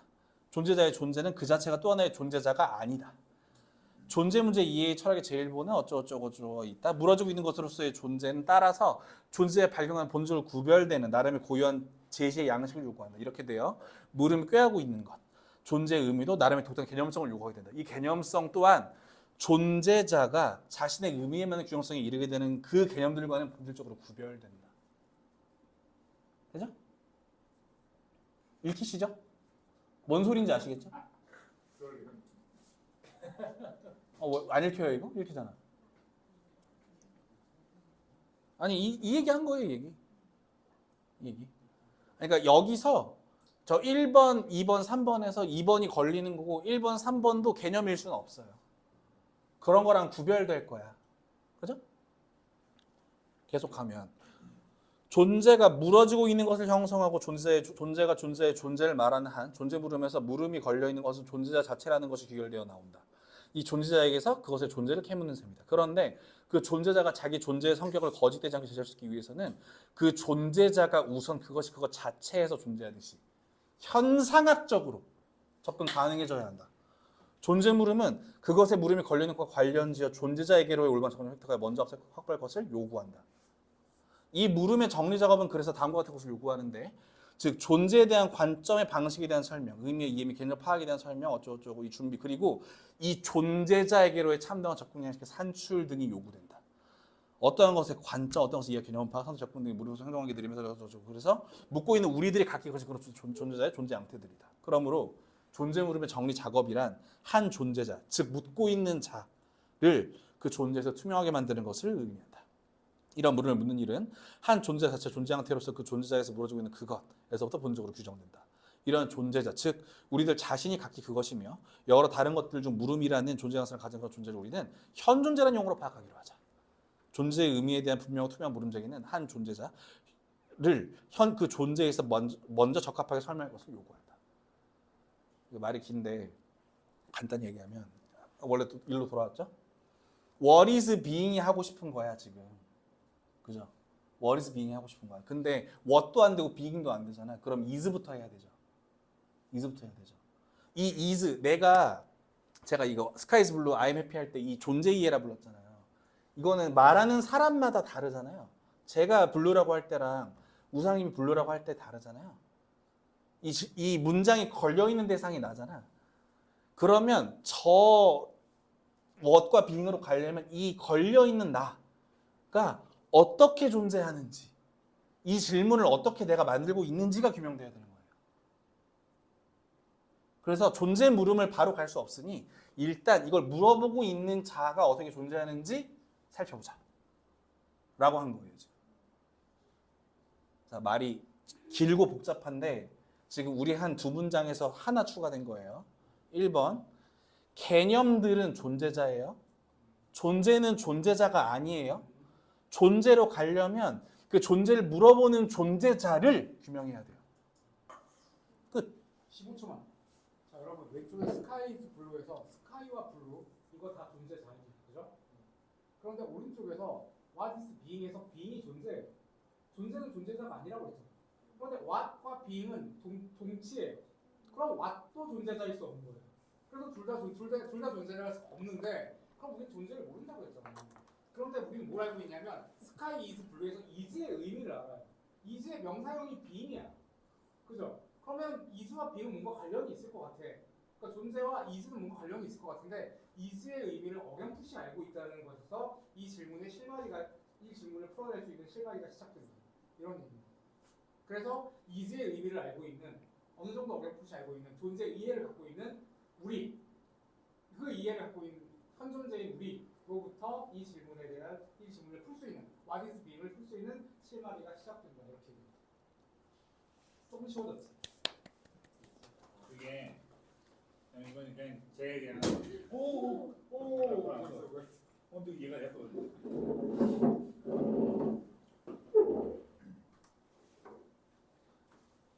제가 오상님? 제가 갑자기 느낀 게 있는데 저 what is being에서도 what은 왠지 소선적 자연일 수도 있겠다. 그럼 being은 능산적 자연인가? 이렇게 갑자기 얘기가 가고 마구 붙이지 말고 마구 붙이지 말고. 아무도 쓰지 마. 그러니까 제 말은 모르겠다. 근데 이즈가 어쨌든 우리가 이 글을 좀 갖다가 보는 거니까 아니 재밌는 포인트인데 왜 이즈에 집착하냐면 우리가 이 질문을 구성했잖아요. 그러니까 뭔가 알고 있다는 소리예요. 개념적으로는 몰라도. 그러니까 제 말도 우리가 이해 가능한 범주에 있는 것들만 이해할 수 있지 이해 불가능한 바깥에 있는 것들은 이해를 못하잖아요. 그러니까 이게 같은 말인 게 이해 가능한 범주라는 말 자체가 개념에 대한 얘기야. 그게 다 범주잖아요. 그 범주론적이지 않은 무언가를 물어볼 때 우리가 아무 말도 할 수 없어야 되잖아. 근데 존재가 뭐냐고 계속 줄기차게 물어봤단 말이에요. 뭔가 가지고 있는 거지 우리는. 그게 뭐냐는 거죠. 그 뭔가를 일단 이걸 물어본 현존재로부터 출발해보자. 이 얘기예요. 그래서 다시 근데 현 존재자 아니에요? 현 존재예요? 진짜 좋은 질문인데 존재자들을 어쨌든 그것들을 바라볼 수 있어서 현존재기도 하거든요. 이건 뒤에 설명이 될 건데 넘어갈게요. 이거는 죄송해요. 지금 당장 제가 답변 드릴 수 없어요. 뒤에 나와요. 너무 좋은 질문이에요. 근데. 진짜 좋은 질문. 자, 우리 이거 세 문장 하기로 했죠 오늘. 첫 문장 됐어요, 안 됐어요? 됐어요. 둘째 문장 될랑말랑 하자. 자, 이제부터 그래서 현존재가 그럼 뭔데? 로 가볼게요. 현존재가 뭔지 알아야 될 거니까. 현존재라는 말이 좀 짜증나 치면 그냥 인간으로 치환하셔도 별로 상관없어요, 사실. 저 뭔지 일단 가볼게요. 자, 3절. 벌써 3절입니다. 존재 물음의 존재론적 우위. 학문과의 관계에 대해 이야기를 하는 거예요. 물음 그 자체의 형식적 구조를 실마리로 삼아 존재 물음을 특징 지음으로써 이 물음이 독특한 물음이 분명해졌다. 그렇죠? 분명해졌죠. 사람들은 이러한 물음이 무슨 소용이 있는지 알기를 요구할 수 있다. 그럼 물음이라는 거는 순전히 가장 보편적 보편성에 대한 허공되는 사변지 용물 뿐인가? 존재는 그때마다 한 존재자의 존재이다. 존재자의 총체가 그것의 상이한 권역에 따라 특정한 사태 분야의 규명과 제한 규정의 장이 될 수 있다. 이 사태 분야들은 또한 그 편에서 예컨대 역사, 자연, 공간, 삶, 현존재, 언어 등은 그에 상응하는 학문적 탐구에서 대상들로서 주제화될 수 있다. 학문적 탐구는 사태 분야의 구별 및 1차적인 고정을 수박하고 거칠게 수행한다. 분야를 그 근본구조에서 정리 작업해내는 어떤 방식으로 이미 존재 구역에 대한 학문적인 경험과 해석에 의해서 주도되어 있다. 이렇게 자라나온 근본 개념들은 우선 분야를 처음으로 구체적으로 열어 밝히는 실마리로 남게 된다. 탐구의 중점이 이러한 실정에 놓이든 그렇지 않든 탐구의 진정한 진보는 어쩌고 저쩌고 필요 없고 그때마다 분야의 근본 구성 틀에 대한 물음에서 이루어진다. 자, 여기까지 멈추고 이게 뭔 얘기냐면 보세요. 스카이즈 블루로만 집중해서 봅시다. 하늘이 내가 지금 이 문장을 말했어. 현존재가 스카이즈 블루라고 했어. 이 스카이가 항상 같아요? 다 달라요. 그죠? 그럼 블루는? 다 달라요. 그죠? 내가 이 is로서 이 문장을 뱉을 때 영역이 이미 있어. 맞지? 저 하늘의 RGB 값은 얼마입니까? 라고 물어본 걸 수도 있어. 예를 들어 천체로서의 하늘이 파란가요? 라고 물어본 걸 수도 있어. 맞죠? 그래서 무슨 얘기냐면 이 존재자들 개념들이 학문마다 어떤 필드처럼 엮여요. 내가 물리학을 한다 라고 했을 때 스카이와 블루, 내가 문학을 한다 했을 때 스카이와 블루가 달라. 그걸 할 수 있는 자는 누구예요? 물어보는 자예요. 존재자예요. 나예요. 그죠? 학문에 앞서 방향이 이미 있어요. 말을 할 때. 맞죠? 그럼 뭐야? 현존재의 존재 이해라는 건 학문 분야의 근본 구성틀이야. 학문들은 일종의 존재를 묻는다는 의미의 존재론이 아니라 일종의 존재론이에요. 이 존재자가 왜 이렇게 존재하는가에 대한 물음의 학문이잖아요. 맞죠? 여기서 훗설 냄새가 좀 나죠. 훗설이 하려던 진짜 비슷하게 하는 거예요. 그래서 계속 가면 근본 개념들은 그 안에서 한 학문의 모든 주제적 대상이 밑바탕에 놓인 사태 영역이 선행적이며 모든 실력 탐구를 주도한다는 이해에 이르게 되는 그러한 규정들이다. 따라서 이런 개념들은 오직 그에 상응하는 사태 영역 자체를 선행적으로 탐구할 때에만 참된 증명되고 근거제시 될 수 있다. 그런데 이러한 영역들이 보다 존재 자체 구역에 속되는 한 그런 근본기를 기르는 선행 탐구에 다른 것이 아니라 그 존재자를 그 존재의 근본 구성 틀에서 해석해내는 것을 말한다. is를 말한다고요. 맞죠? 그러한 탐구가 실증과학을 앞서가야 한다. 학문의 이러한 정초는 학문의 우연적인 상태를 그것을 방법에서 탐구하는 전륜발이 논리학과는 근본적으로 구분된다. 개념만 가지고 하는 거랑은 근본적으로 다르다. 이게 하이데거가 얘기하는 현상학인 거예요. 후설 현상은 뭐야? 모르겠으니까 다 써보자 였잖아요. 하이데거는 뭐야? 개념으로 하는 거는 이미 정해진 영역에서 하는 짓이고 존재자인 나, 현존자인 나가 이미 영역을 정하잖아. 내가 그걸 왜 정했는지를 찾아야 되잖아. 그게 현상학이라는 거예요. 이해되시죠? 왜요? 너무 궁금한데 이걸 또 이해하셨어요? 이해하신 것 같은데? 이렇듯 예를 들어 철학적으로 일치적인 것은 역사적 개념 형성에 대한 이론이 아니고 역사적 인식에 대한 이론도 아니고 역사의 대상으로서 역사에 대한 이론도 아니고 본래 역사적인 존재자를 그것의 역사성에서 해석하는 일이다. 어렵죠 이거? 이 말은 넘어갈게요. 좀 할까요? 역사학의 개념 봐봐요. 철학적으로 일체적인 거 그러니까 제일 먼저 돼야 되는 건 뭐야? 역사학의 개념들이 형성된 걸 쳐다보는 거야? 아니에요.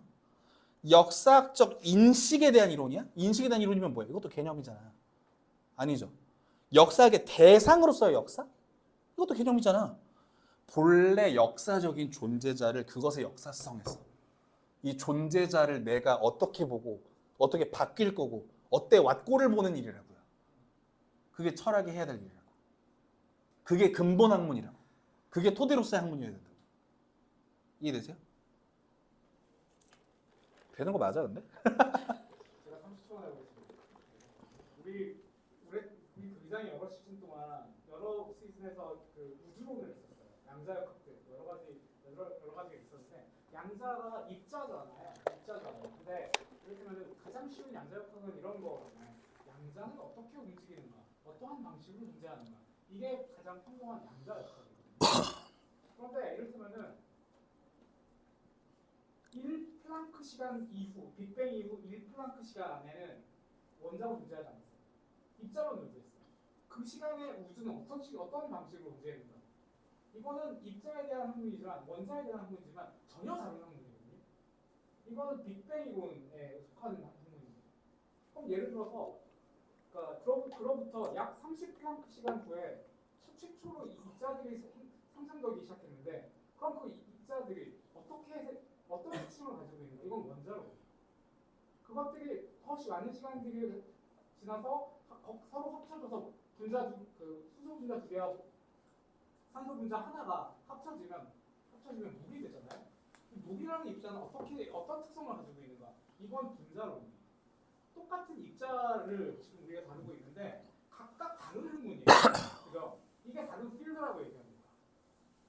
그런데 이 질문의 방식은 다 똑같아요. 이것은 왜 이렇게 존재하나? 이것은 왜 이런 존재인가? 라고 물어보는 거. 같은 대상을 사실 우리가 다루는 대상은 다 같은데 사실 그 질문하는 사람이 다른 거예요. 왜 이런가? 그럼 그 질문을 누가 해? 그걸 현존자가 한다는 거죠. 그래서 존재론은 모든 학문의 근본 학문일 수 있고 모든 학문에 앞서서 존재론이 하이데거 주장에 의하면 나의 존재론이 모든 학문에 앞서 있다는 겁니다. 그래서 존재론은 존재론적으로 모든 학문에 앞서 있다라는 얘기를 합니다. 가장 근본적인 학문이다. 또 한마디 더 하면 내가 잘났다. 이런 얘기합니다. 내가 짱이다. 내가 짱이다. 자, 그래서 되게 엄청난 얘기를 강철님이 하신 거거든요. 이 말을 받아서 이 네 줄을 읽으면 존재 물음은 존재자를 철저히 탐구하며 거기에서 각기임이 하나의 존재 이 안에서 움직이는 학문들의 선험적 가능 조건뿐 아니라 존재적 학문들 앞에 놓여 있으면서 그것에 기초를 부여하는 존재론들 자체의 가능 조건까지를 목표로 삼는다. 만약 모든 존재론들이 먼저 존재의 의미를 충분히 설명하지 못하고 그러한 해명을 자신의 기초 과제로 개념 파악하지 못한다면 그것들이 아무리 풍부하고 꽉 짜인 범주 체계를 구사한다고 해도 그 근저에서 맹목적이고 자신의 고유한 의도가 전도된 채로 남는다. 그래서 헛소리 하고 싶은 거를 하고 있다. 헛소리 하고 싶은 거를 다른 방식으로, 헛소리와는 전혀 다른 방식으로. 그래서 뭐야? 존재 물음은 학문 분야의 근본 구성틀이 동작하는 방식을 밝힘으로써 모든 학문에 대한 근본 토대를 제공한다. 현상하기 취하고자 하고 싶었던 취향. 다시 학문마다 is가 달라요. 개념들이 장처럼 얽혀요. 이 장은 개념들이 주도해? 아니에요. 개념들을 엮는 현존재가 주도하는 거야. 다시 존재 이해가 이미 학문에 앞서 있어요. 이게 뭐야? 학문의 근본 구성틀이야. 현존재에게 있어 학문이라고 하는 건 일종의 존재론이에요. 맞죠? 그러면 존재 물음은 이 근본 구성틀이 동작하는 방식, 즉 현존재의 구조를 밝힘으로써 모든 학문의 근본 토대를 제공할 수 있다. 미친놈이죠? 미친놈이에요. 어떻게 됩니까 이게? 그래서 실패합니다. 실패하는데 근데 미친놈이잖아요. 이걸 하겠대. 정신 나간 거 아니야? 자, 계속 갑니다. 근데 봐봐요. 개념 뚫고 나니까 읽히시죠? 텍스트가 대충. 네. 완전히는 아니더라도. 이게 뭘까? 4절. 존재 물음의 존재적 우위. 학문 일반을 참된 명제들의 근거제시 연관의 전체라 규정할 수 있다. 맞죠? 학문 일반을 참된 명제들의 근거제시 연관의 전체라 규정할 수도 있겠다. 그러나 이 정의는 완전하지도 않으면 학문을 그 의미에 적용시키지도 못한다. 학문들은 인간의 행동관계로서 이 존재자의 존재 양식을 가지고 있다. 그렇죠? 이 존재자를 우리는 현존자라는 용어로 파악한다. 계속 말을 반복하고 있어요. 현존재가 이 학문의 어떤 근거 제시를 하는 자라는 거예요. 현존재는 단지 그저 여러 존재를 아래 발견된 그런 존재 하나가 아니다. 아까 말씀하신 그거죠. 현존재는 그냥 그런 존재자가 아니에요.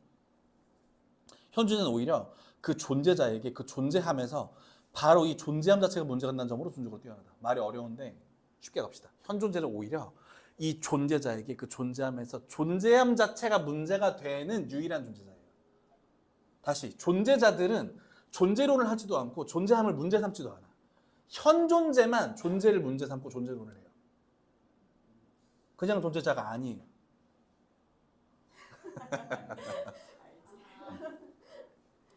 고양이도 현존재일 수 있겠죠? 어쨌든 이 경우 현존재의 이러한 존재 구성 틀에는 현존재가 그 존재에서 이 존재와 일종의 존재 관계를 가지는 사실이 속한다. 라임이 아주 기가 막힌데 어쨌든. 그리고 이것은 다시금 다음을 말한다. 현존재는 어떠한 방식과 명확성에서건 자신의 존재를 이해하고 있다. 맞죠? 다시 개념적으로 이해합니까? 자명하게 이해합니까? 어렴풋이, 어슴푸레, 방향 잡는 방식으로. 근데 이미 이해하고 있어. 왜? 존재론을 하잖아요. 하고 있잖아. 영역을 정하잖아요. 여기 다 현존재들. 이게 정봉님이 썼던 그 포인트, 독후감에 썼던 그 포인트에서 공격받는 지점이에요. 인간을 떠나서 사고할 수 없는 인간 중심주의자라는 걸 이런 부분을 공격받는. 존재는 물 자체 같은 건데 현존재는 그런 존재라는 완전히 다르죠. 그러니까 칸트 도식으로 따지면 물 자체를 알 수 없잖아요. 근데 하이데거가 뭐라고 말하고 있는 거냐면 그 물 자체를 우리가 개념 파악하진 못하는데 뭔가 알고 있음. 뭔가 우리한테 드러남 거기서부터. 개념으로서 드러나는 게 아니야. 개념은 개념대로 정리되는 거고 그건 모르겠고 거기서부터 뭔가 드러나고 있다고 우리한테. 이렇게 얘기하는 거예요. 미인 같은 거에서 보인다는 거. 네, 그런 질문을 던지고 있다고요. 그러니까 설명은 못하는데 그냥 직관적으로는 대충 파악은 하고 있다. 그러니까 그래서 이런 식으로 갈 수밖에 없는 거예요. 막 존재 물음 세워서 막 이렇게 논쟁하는 식으로밖에 갈 수 없는 게 바로 갈 수 없어요. 바로 본질이 직관됩니다 이렇게 말할 수가 없어요. 그래서 돌아 가는 거예요. 엄청난 애엄길을 따라 지금 가고 있는 거예요. 물 자체를 둘러싸고. 그래서 존재론 이 내가 짱이다라는 부분이 이 얘기구나. 그렇죠. 내가 짱이다. 그래서 이 존재자에게 고유한 점은 자신의 존재와 더불어 자신의 존재에 의해서 그 자신이 그의 존재가 열어 밝혀져 있다는 것이다. 열어 밝혀져 있다. 존재 이해는 그 자체가 곧 현존재의 규정성의 하나이다. 현존재의 존재적인 뛰어남은 현존재가 존재론적으로 존재한다. 이제 이해되시죠? 현존재는 존재론적으로 존재합니다. 맞죠? 현존재는 존재론을 하잖아. 현존재가 그것과 이렇게 또는 저렇게 관계를 맺을 수 있고 또 언제나 어떻게든 관계 맺고 있는 존재 자체를 우리는 실존이라 이름한다. 그의 본질은 그 존재자가 각기 자신의 존재를 자기의 것으로 존재하는 거기에 있기 때문에 현존재라는 칭호는 순전한 존재 표현으로서 선택된 것이다. 멈추고 실존이 내 멋대로 하겠다가 아니에요. 단순한 말이 아니고 내가 관계 맺는 세상 전체를 실존이라고 하는 거예요. 지금 엑시스텐스라고 하는 거예요. 그거를 있으니까 개념적으로 있어요? 개념은 후행적인 거고. 근데 있잖아. 열어 밝혀져 있잖아요. 세계가 나한테. 이 대빨 나와가지고.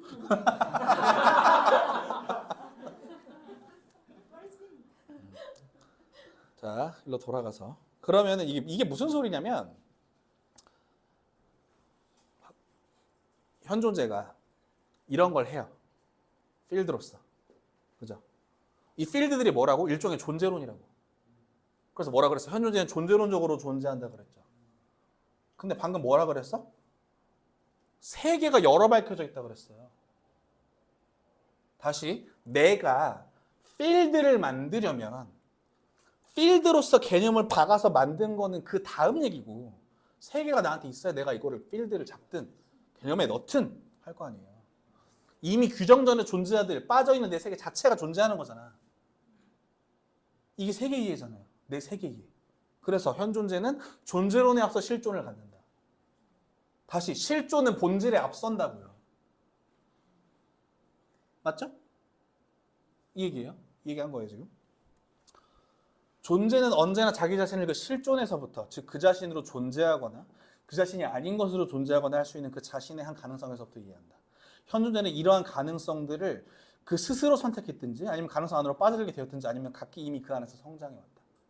이 세계가 내가 뭐 벗어난다고 벗어나지는 세계예요? 내가 막 뭐 어떻게 할 수 있는 세계? 그게 아니라 나는 이미 그 안에서 성장해 온 거예요. 나는 이미 그 안에 속해 있는 거야. 뭐 보템 멤버분들 계시니까 제가 말씀드리면 푸코의 에피스테메라는 개념이 있잖아요. 우리는 에피스테메를 놓고 보죠. 근데 내 에피스테메를 내가 벗어난다고 말할 수 있어? 어떻게 가능해요 그게? 나도 여기 속해 있다니까. 속해져 왔음을 우리는 문헌학이나 어떤 해석학 같은 걸 통해서 쳐다볼 수 있을 뿐이지 나도 이 안에 이 세계에 속해버리는 거예요. 내가 말하는 순간 이미 세계인데. 맞죠? 그런데 이제 실존이 현존재를 규정하는 한 이 존재자에 대한 존재론적인 분석학은 각기 이미 언제나 실존성에 대한 선행적인 관점 취득을 필요로 한다. 우리는 실존성을 실존하고 있는 존재자의 존재 구성 틀이라고 이해한다. 이게 존재 구성 틀이라는 얘기예요. 이게 존재 구성 틀이에요. 그런 존재 구성 틀 이념 안에 이미 존재 일반에 대한 이념이 놓여 있다. 학문은 현존재의 존재 방식이다.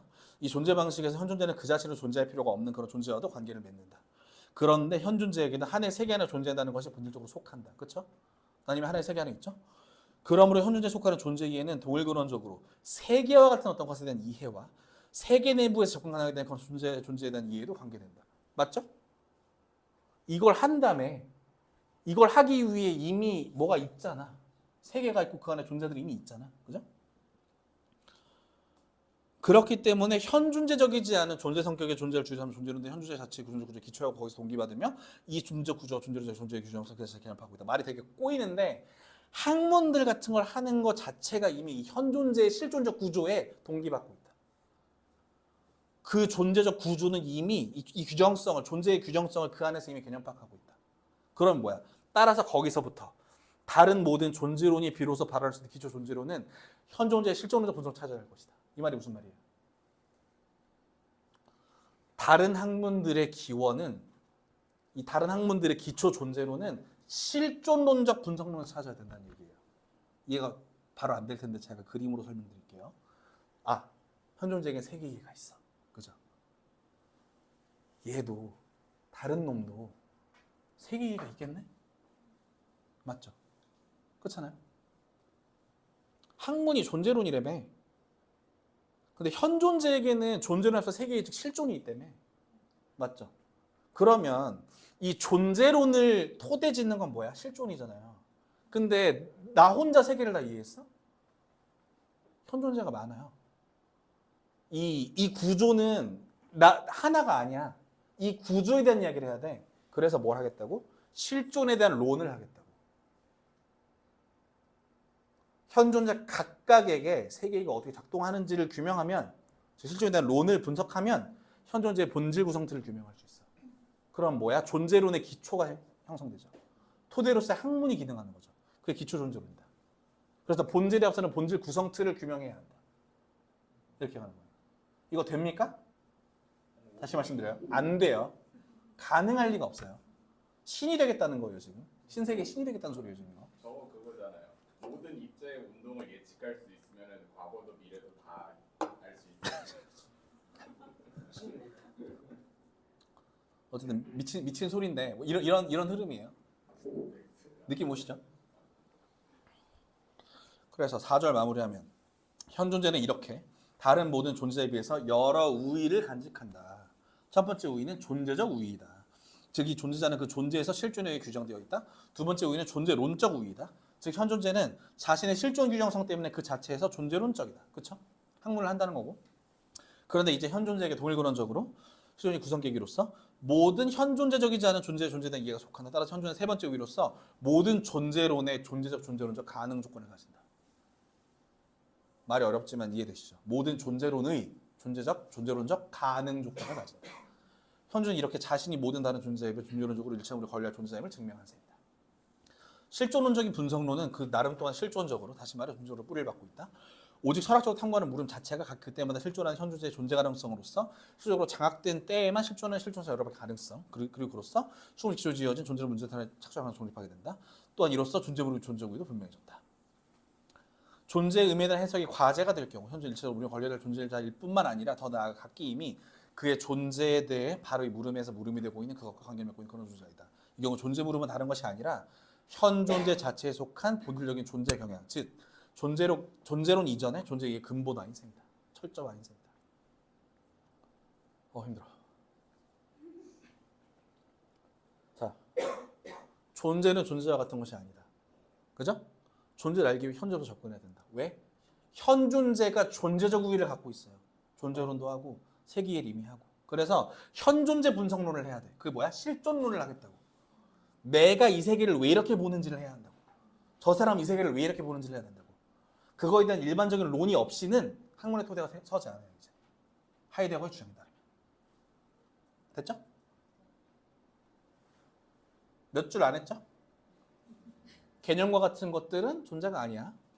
존재는 존재자랑 달라. 존재를 알기 위해서는 존재자를 존재론으로 엮는 현 존재 같은 걸로 또 출발해야 돼. 이것만 한 거예요 지금. 그래서 결론이 현 존재는 시간적으로 존재한다인데 이게 개 어렵거든요. 이거는 다 할 수는 없어요. 뭐 시간관념이 어쩌고, 존재성의 말의 의미랑 뭐 현존이랑 어쩌고, 막 존재론사 어쩌고, 이게 어려우니까 이건 넘어가고, 할 건데 그 어려운 거 빼고 쉬운 것들만 하고 마무리할게요. 지금 이제 10장도 안 남았어요. 끝났어요. 10장도 안 남았거든요. 5절이 없어졌어요. 6절부터 할 거예요. 5절이 도저히 안 돼서 제가 하려고 해도 도저히 안 돼가지고. 자, 지금 이제 이 문장이 이해되실 거예요. 현 존재는 각기 그가 이미 그렇게 무엇으로 존재해온 자신의 현 사실적인 존재 속에 존재한다. 이해되시죠? 두드러지든 그렇지 않든 현 존재는 자신의 과거로서 존재하고 있다. 무슨 말이죠 이게? 그의 과거는 흡사 그의 배후에서 그에게 끼어들고 그래서 그는 지나간 것을 그 때때로 그 안에 남아 영향을 미치고 현존으로 표현한 식으로만 그런 것이 아니다. 현존 대충 말해서 그때마다 자신의 미래에서부터 일어나고 있는 그의 존재 방식에서 자신의 과거이다. 현존에는 그의 그때마다 존재 방식에서 존재하며 그렇기 때문에 그에게 속한 존재와 함께 하는 전승된 현존 해석 속에서 태어나며 그 안에 성장한다. 현존은 이런 해석에서부터 자신을 우선 이해하며 어떤 모습을 그렇게 이해한다. 이러한 이해가 그의 존재의 가능성을 여러 밝힌 것을 규제한다. 그 자신의 고유한 과거는 현재를 뒤따라오지 않으면 오히려 각기 그때보다 이미 그를 앞서간다. 이게 말이 되게 어렵고 되게 층이 여러 가지고 복잡한데 그냥 제가 딱딱 끊어서 말씀드릴게요. 현 존재는 실존이다. 현 존재의 어떤 세계는 실존이다. 그 세계 내 거예요? 내 거예요? 완전히 내 것도 아니에요. 그죠? 푸코가 이 얘기를 한 거예요. 우리가 인간이라고 부르는 어떤 것의 태제 속에 살고 있어요. 에피스테미 얘기잖아요, 이거. 그죠? 예를 들어서 중세에는 현 존재라고 하는 거는 인간이라고 하는 거는 신의 직분을 따라 존재하는 존재입니다. 뭐 이렇게 갔을 수도 있고. 지금 우리가 이해하고 있는 인간론 같은 것도 있고. 그죠? 그리고 이렇게 막 어렵게 얘기하지 않더라도 그냥 편하게 얘기해서 어떤 실존 세계가 나한테 있다고 치면은 나는 이미 그 안에 빠져들어 있어서 그 과거 전체가 이미 미래인 그런 세계 속에 살고 있는 거잖아요. 다시 내 미래가 저 사람의 미래예요? 내 과거가 저 사람의 과거예요? 전혀 아니죠. 그 전체가 이미 나를 구성하고 있는 거죠. 이해되세요? 나도 말이 엉킨다. 쉽게 얘기하면 나의 역사성이 나를 구성한다. 저걸 섞을 때가 아직은 양자역학이 양자역학은 태도되지 않았을 아니에요. 그 양자역학이 나왔었던 게 1920년대고 저기 1927년에 나온 거라서 같은 시대예요.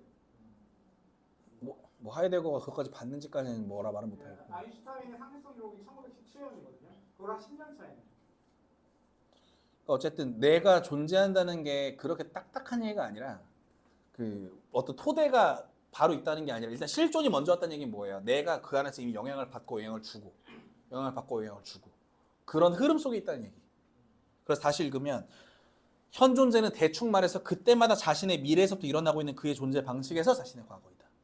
이미 모든 게 나를 이루고 있고 나를 이룰 것들이 나에게 오고 있는 거예요.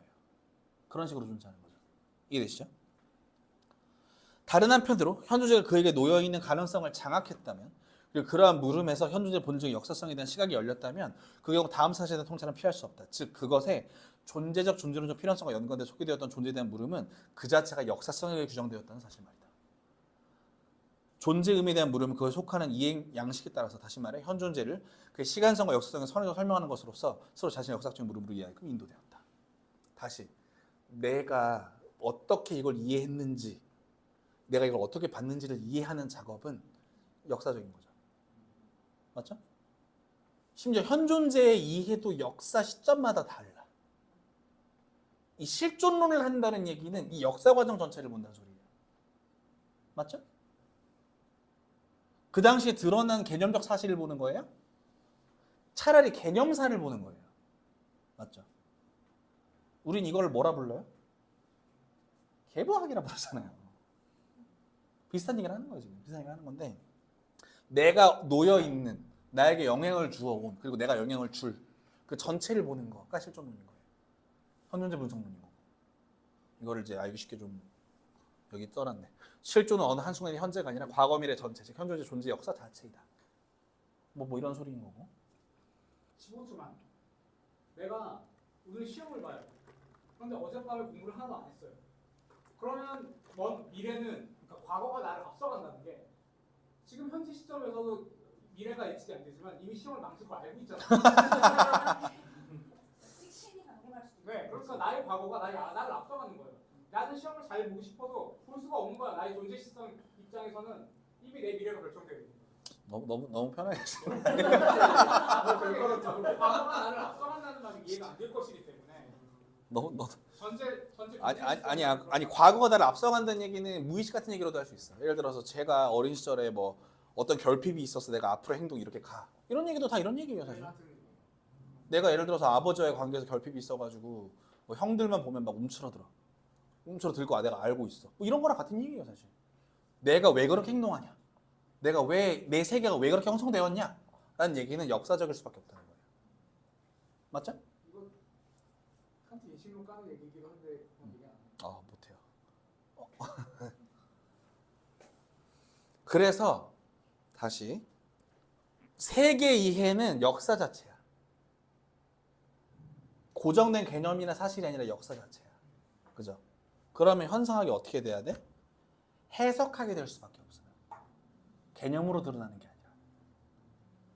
사태 내용적으로 볼 때 현상학은 존재자의 존재에 대한 학문, 즉 존재론이다. 앞서 제시한 존재론의 과제에 대한 설명에서 일종의 기초존재론의 필연성이 생겨나왔는데 이 기초존재론은 존재적으로 뛰어난 존재자, 즉 현존재를 주제로 삼으며 그래서 그것은 핵심적인 문제, 즉 존재 일반의 의미에 대한 물음으로 인도되어야 한다. 기초존재론적 탐구 자체에서 귀결되어 나올 것은 현상학적 기술의 방법적인 의미가 해석이라는 점이다. 현존재 현상학의 로고스는 헤르멘의 우회인, 해석함의 성격을 가지며 그 해석함을 통해서 현존재 자체에 속하는 존재 이해의 존재의 본래 의미와 현존재 고유한 존재의 근본 구조들이 알려지게 된다. 중요한 현존재가 다른 모든 존재자에 비해 실존 완성 안의 존재로서 존재적 우위를 가지는 한 해석학은 현존재의 존재에 대한 해석으로서 실존의 실존성에 대한 분석론의 특수한 세 번째 철학적으로 이해한다면 일차적인 의미를 얻게 된다. 철학의 근본 주제로서의 존재는 어떤 한 존재자의 유가 아니다. 그렇지만 그것은 모든 존재에 다 상관된다. 그것의 보편성은 더 높은 곳에 찾아야 할 것이다. 존재와 존재 구조는 모든 존재자를 넘어서 있으며 한 존재자가 갖는 존재는 모든 가능한 규정성을 넘어서 있다. 존재는 단적으로 초월이다.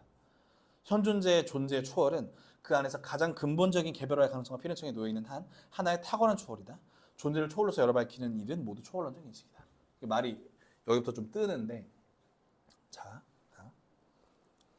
이렇게 가죠. 역사적이라고 그랬어요. 이 해석학이라고 그랬어. 해석학이라는 게 뭐야? 실존론이 해석학이라고 그랬잖아요. 그러니까 현 존재는 세계 이해를 가져요.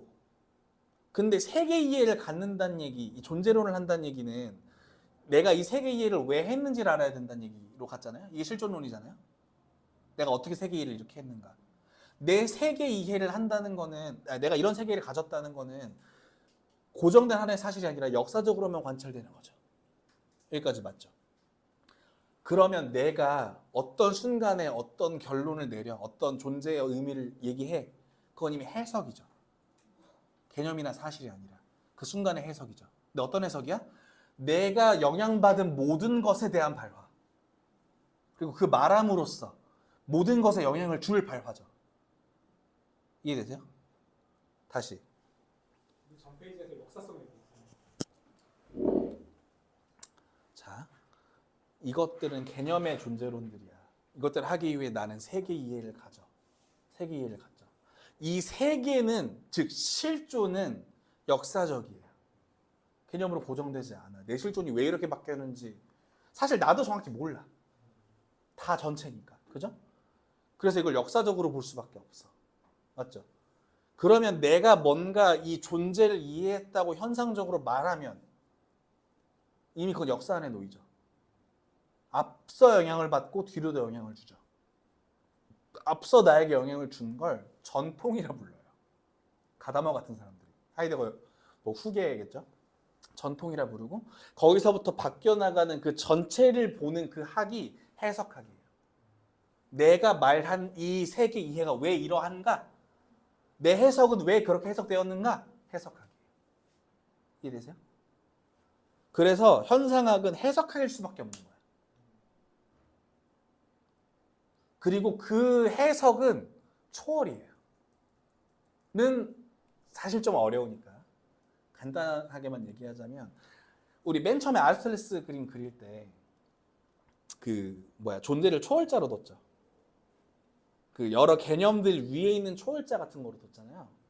근데 이 초월자라는 말을 그냥 유비로서 퉁치고 넘어갔잖아. 그 유비로서 퉁치지 않는 방식은 해석하는 그 상태의 초월을 얘기하는 거예요, 지금. 근데 이거는 너무 뭐랄까, 여기서 깊게 다룰 수는 없을 것 같으니까. 근데 어쨌든 지금 이 사람의 주장은 이 해석이 초월이다. 이 해석으로서 드러나는 존재는 단적으로 초월이다.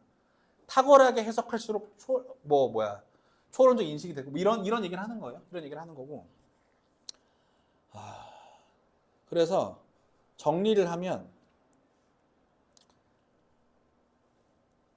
이 장표가 얼마나 의미가 있는지 모르겠어. 근데 일단 계속 가면, 우리 아리스토텔레스 얘기했죠? 아리스토텔레스 주체는 범주적으로 인식해서 대상을 정리해, 이렇게 얘기했죠? 칸트는 이거를 한번 깹니다. 뭐라 그래요? 이 범주에 대해 대상을 막 우리가 이렇게 하는 게 아니라 우리가 이거를 개념을 머릿속에 가지고 있는 거다. 그래서 현상이 전부 다, 이렇게 얘기했잖아요. 하이데거는 이걸 한 번 더 밀어버리는 거예요. 한 번 더 밀어서 개념에 앞서서 실존적 인식이 있다는 거예요. 이 실존적 인식이 해석이에요. 맞죠? 현 존재가 이미 해석을 하는 거예요. 그래서 아리스토텔레스는 객관적 인식이 가능하다고 얘기하죠. 칸트는 부분적으로만 객관이에요. 현상이 되면 그건 객관이 될 수 있다고 얘기하는 거야. 근데 하이데거는 어떻게 가냐면, 주관에 이미 세계가 있고 이 주관이 자꾸 변하니까 역사도 있어. 이 세계 이해 역사 없이 인식이 불가능해요. 존재 이해가 불가능해요. 그래서 해석하기예요. 다시, 실존의 층위는 해석일 수밖에 없죠. 본질에 앞선 실존은 해석하는 실존인 거예요. 본질을 규명하는 실존이 아니라. 본질 규명도 하지. 이것도 하죠. 존재론적으로 정리하지. 근데 실존 주장이 해석일 수밖에 없다. 객관성이 없다는 걸 보여주는 장표이기도 하네요. 뭐 그렇죠. 어떻게 보면 저 해석을 가지고 가다머나 뭐 리퀘르나 뭐 리퀘르 맞나 잘 모르겠다. 근데 어쨌든 그 가다머의 주요 주저가 진리와 방법이에요. 그래서 해석학적 방법을 정식화함으로써 진리로 나아가자. 그리고 이렇게 되면 뭐예요 이미? 수제 신학이에요. 신학에 가깝게 가는 거죠. 자 정리합니다. 존재와 시간 세 줄 이해됐죠? 존재는 존재와 같은 것이 아니다. 됐죠? 존재를 알기 위해 현존으로 접근한다. 됐죠? 현존재는 시간적으로 존재한다. 됐죠? 그래서 존재론적으로 가장 가까운 존재로 가장 먼 것이다. 이것도 됐죠? 존재적으로 가장 가까운 것은 뭐예요? 현존재, 실존. 실존은 존재론적으로 가까워요? 제일 멀리 있는 거죠. 존재론은 존재를 알 수 없는 거죠. 이해되시죠? 이렇게 하면 이제 하이데거의 존재와 시간의 서문에 어려운 내용 빼고 주요 내용이 정리가 된 겁니다. 어려운 5절. 아 5절이랑 6절도 많이 생각했어요. 6절 되게 재밌는 거 많은데 생각을 했고 자 이렇게 하면 정리가 됩니다. 끝났습니다. 전체 200점이 넘는 하이데거의 존재 시간에 7절을 오셨습니다. 아 83절까지. 83절까지. 7절까지 받고 뒤에 근데 뭐 반복도 많고 그래가지고 네 끝입니다. 이 얘기를 하려고 준비했고요. 이 얘기가 전부예요. 그래서 뭐 그게 다예요. 박수 한번 칠까요? 지금까지 정철민 강의 중에 제일 이해하기 쉬웠어요. 아 진짜 했는데 이제야? 놀랍다. 약간 비싼 디스 같은. 아니 진짜로. 혹시 지금 1시간밖에 2시간 정도 됐는데 2시간 정도 됐는데 이해 너무 안 되거나 다시 듣고 싶거나 혹은 그 이후에 궁금하신 거 이런 거 그냥 편하게 말씀 주시고 한 5분 정도 받고 끝낼게요. 존재자는 현존재. 존재자들을 구성하는 게 현존재라고 보는 게 더 정확한 것 같아요. 뭐 그렇게 갈 수도 있는데 저 좀 뜬금없는 질문일 수 있는데 LLM들이 인식하고 보이는 게 뭔가 걔네들도 뭔가를 신경학적으로 인식을 하잖아요. 걔네들도. 근데 그거가 이제 존재론이라고 학습니다. 그런 걸. 그것도 개념을 불러오고 있잖아요. 뭐 제가 볼 때는 되게 어려운 얘기긴 하지만 LLM이 존재 이해를 가지고 있다고 하이드가 생각 절대 안 했을 것 같아요. 근데 개념은 있잖아요. 개념만 있는 거잖아요. 통계적 개념만. 개념만 가지고 막 갖다 붙이잖아. 지네 마음대로. 그러니까 통계적 개념만 있는 거죠. 그러니까 그거는 이제 현존재가 이렇게 구성하는 방식으로 기능하지 않는 무언가로 얘기하겠죠. 그럼 만약에 신이 있어요. 그럼 신 앞에서는 존재도 존재자인가요? 너무 좋은 질문이에요. 이거는 근데 그 스콜라적으로는 존재 아까 유비했잖아요. 칸트식으로 말해볼게요. 현상이 뭐 이렇게 왔고 이렇게 있잖아요. 근데 칸트도 이게 신적 이성을 얘기할 때 뭐냐면 다른 어떤 여러 맥락에서 대상을 볼 수 있으면 그러니까 내가 현상을 보는 방식이 아니라 여러 방식으로 현상을 볼 수 있으면 그건 신적 인식이다 이렇게 얘기하거든요. 다시 말해서 아까 세계 이해 얘기했잖아요. 이 세계 이해를 여러 방식으로 내지는 역사성 안에서 동시에 쳐다볼 수 있으면 그건 신이죠. 그건 신적 이성이죠. 그럼 신적 이성한테는 존재가 존재자가 될 수 있는 그건 어렵죠. 왜냐하면 존재자라는 얘기는 이미 개념이 틀어박힌 거고 그 개념은 인간의 것이니까. 신이 그 개념을 똑같이 쓴다고 말할 수는 없죠. 그건 훨씬 더 어려운 얘기죠. 현존재가 이해하는 것만 존재자라고. 그렇죠, 그렇죠. 보편적으로 교부 철학에서는 그러니까 우리는 모든 존재가 존재자와 결부되어 있다고 생각하거든요. 이렇다면은 예비스 캔은 노란색으로 보이는 방식으로 존재하잖아요.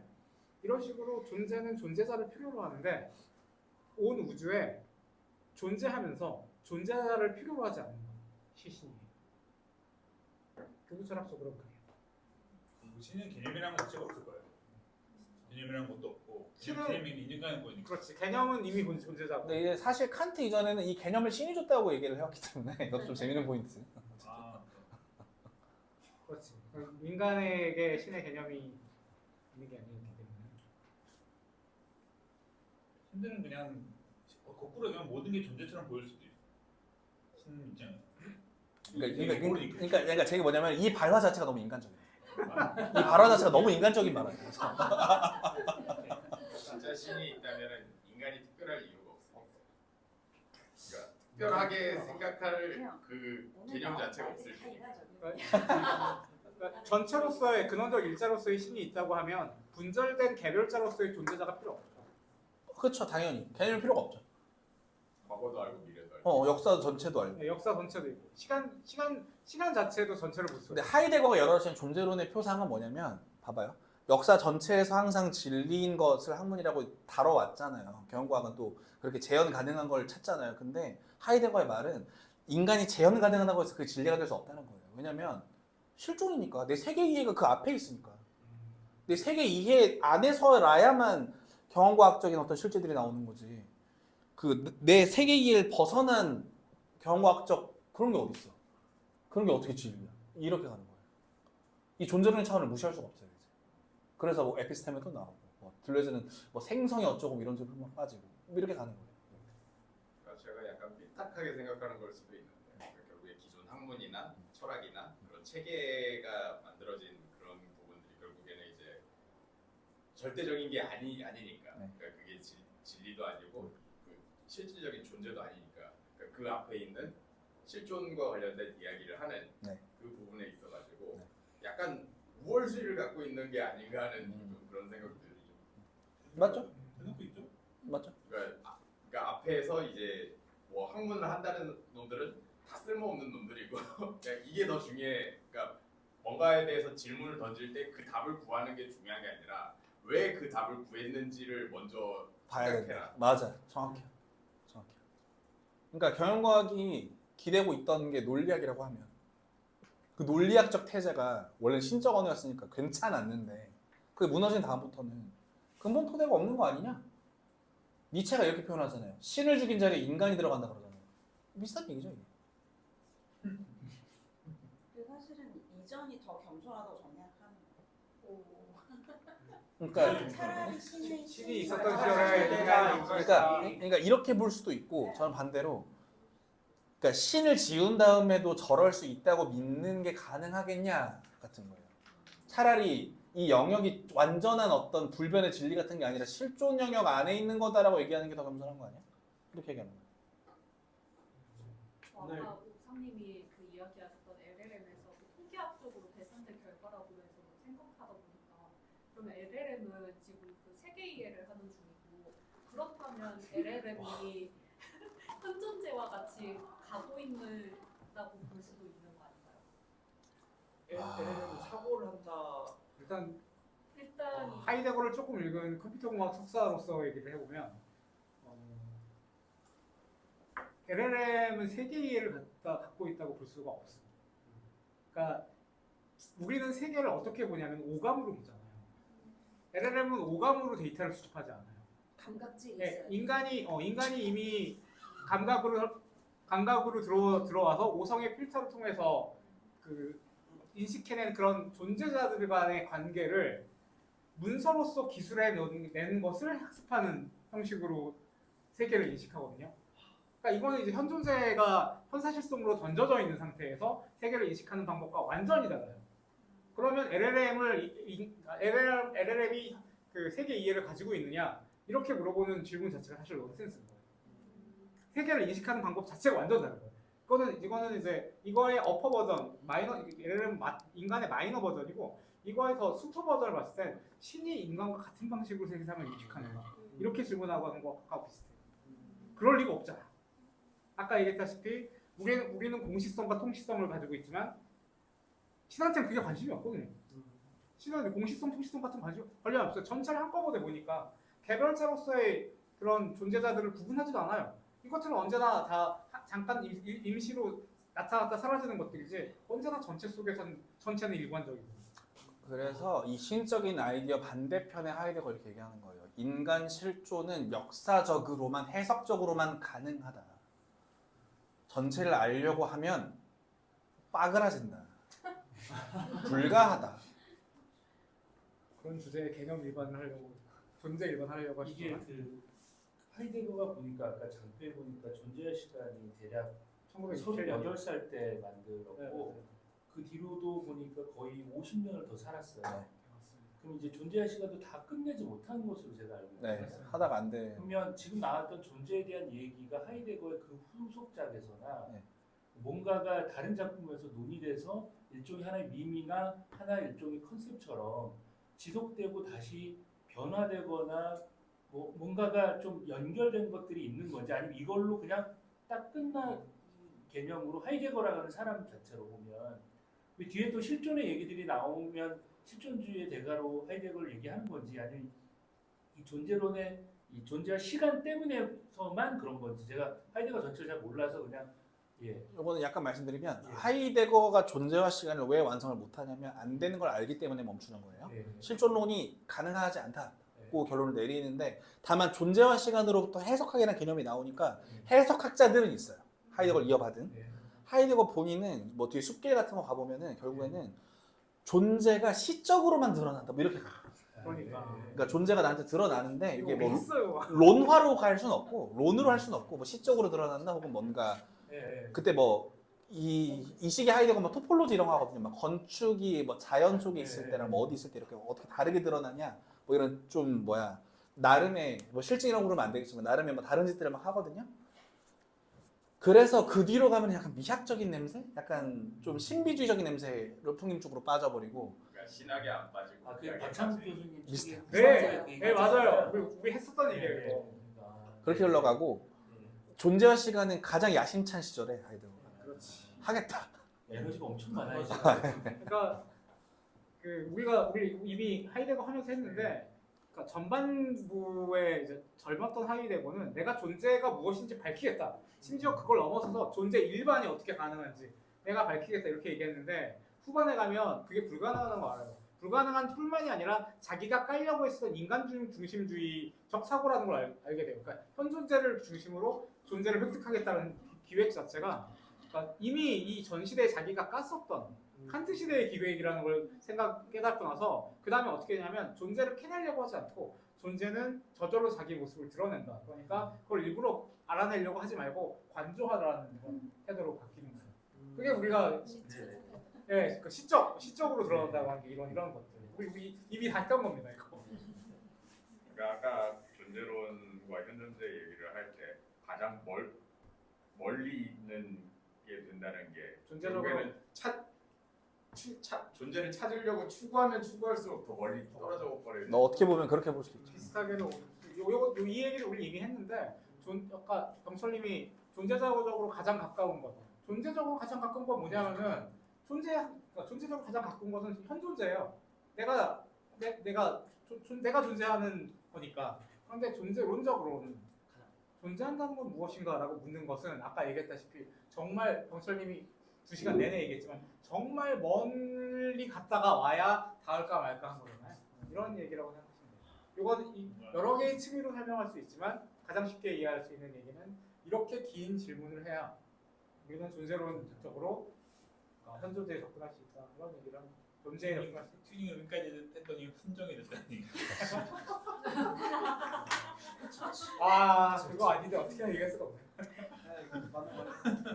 자, 어쨌든 그래서 지금 제 발표의 부제가 개념에서 해석까지입니다. 그러니까. 이해되시죠? 이렇게 정리하겠습니다. 감사합니다. 제목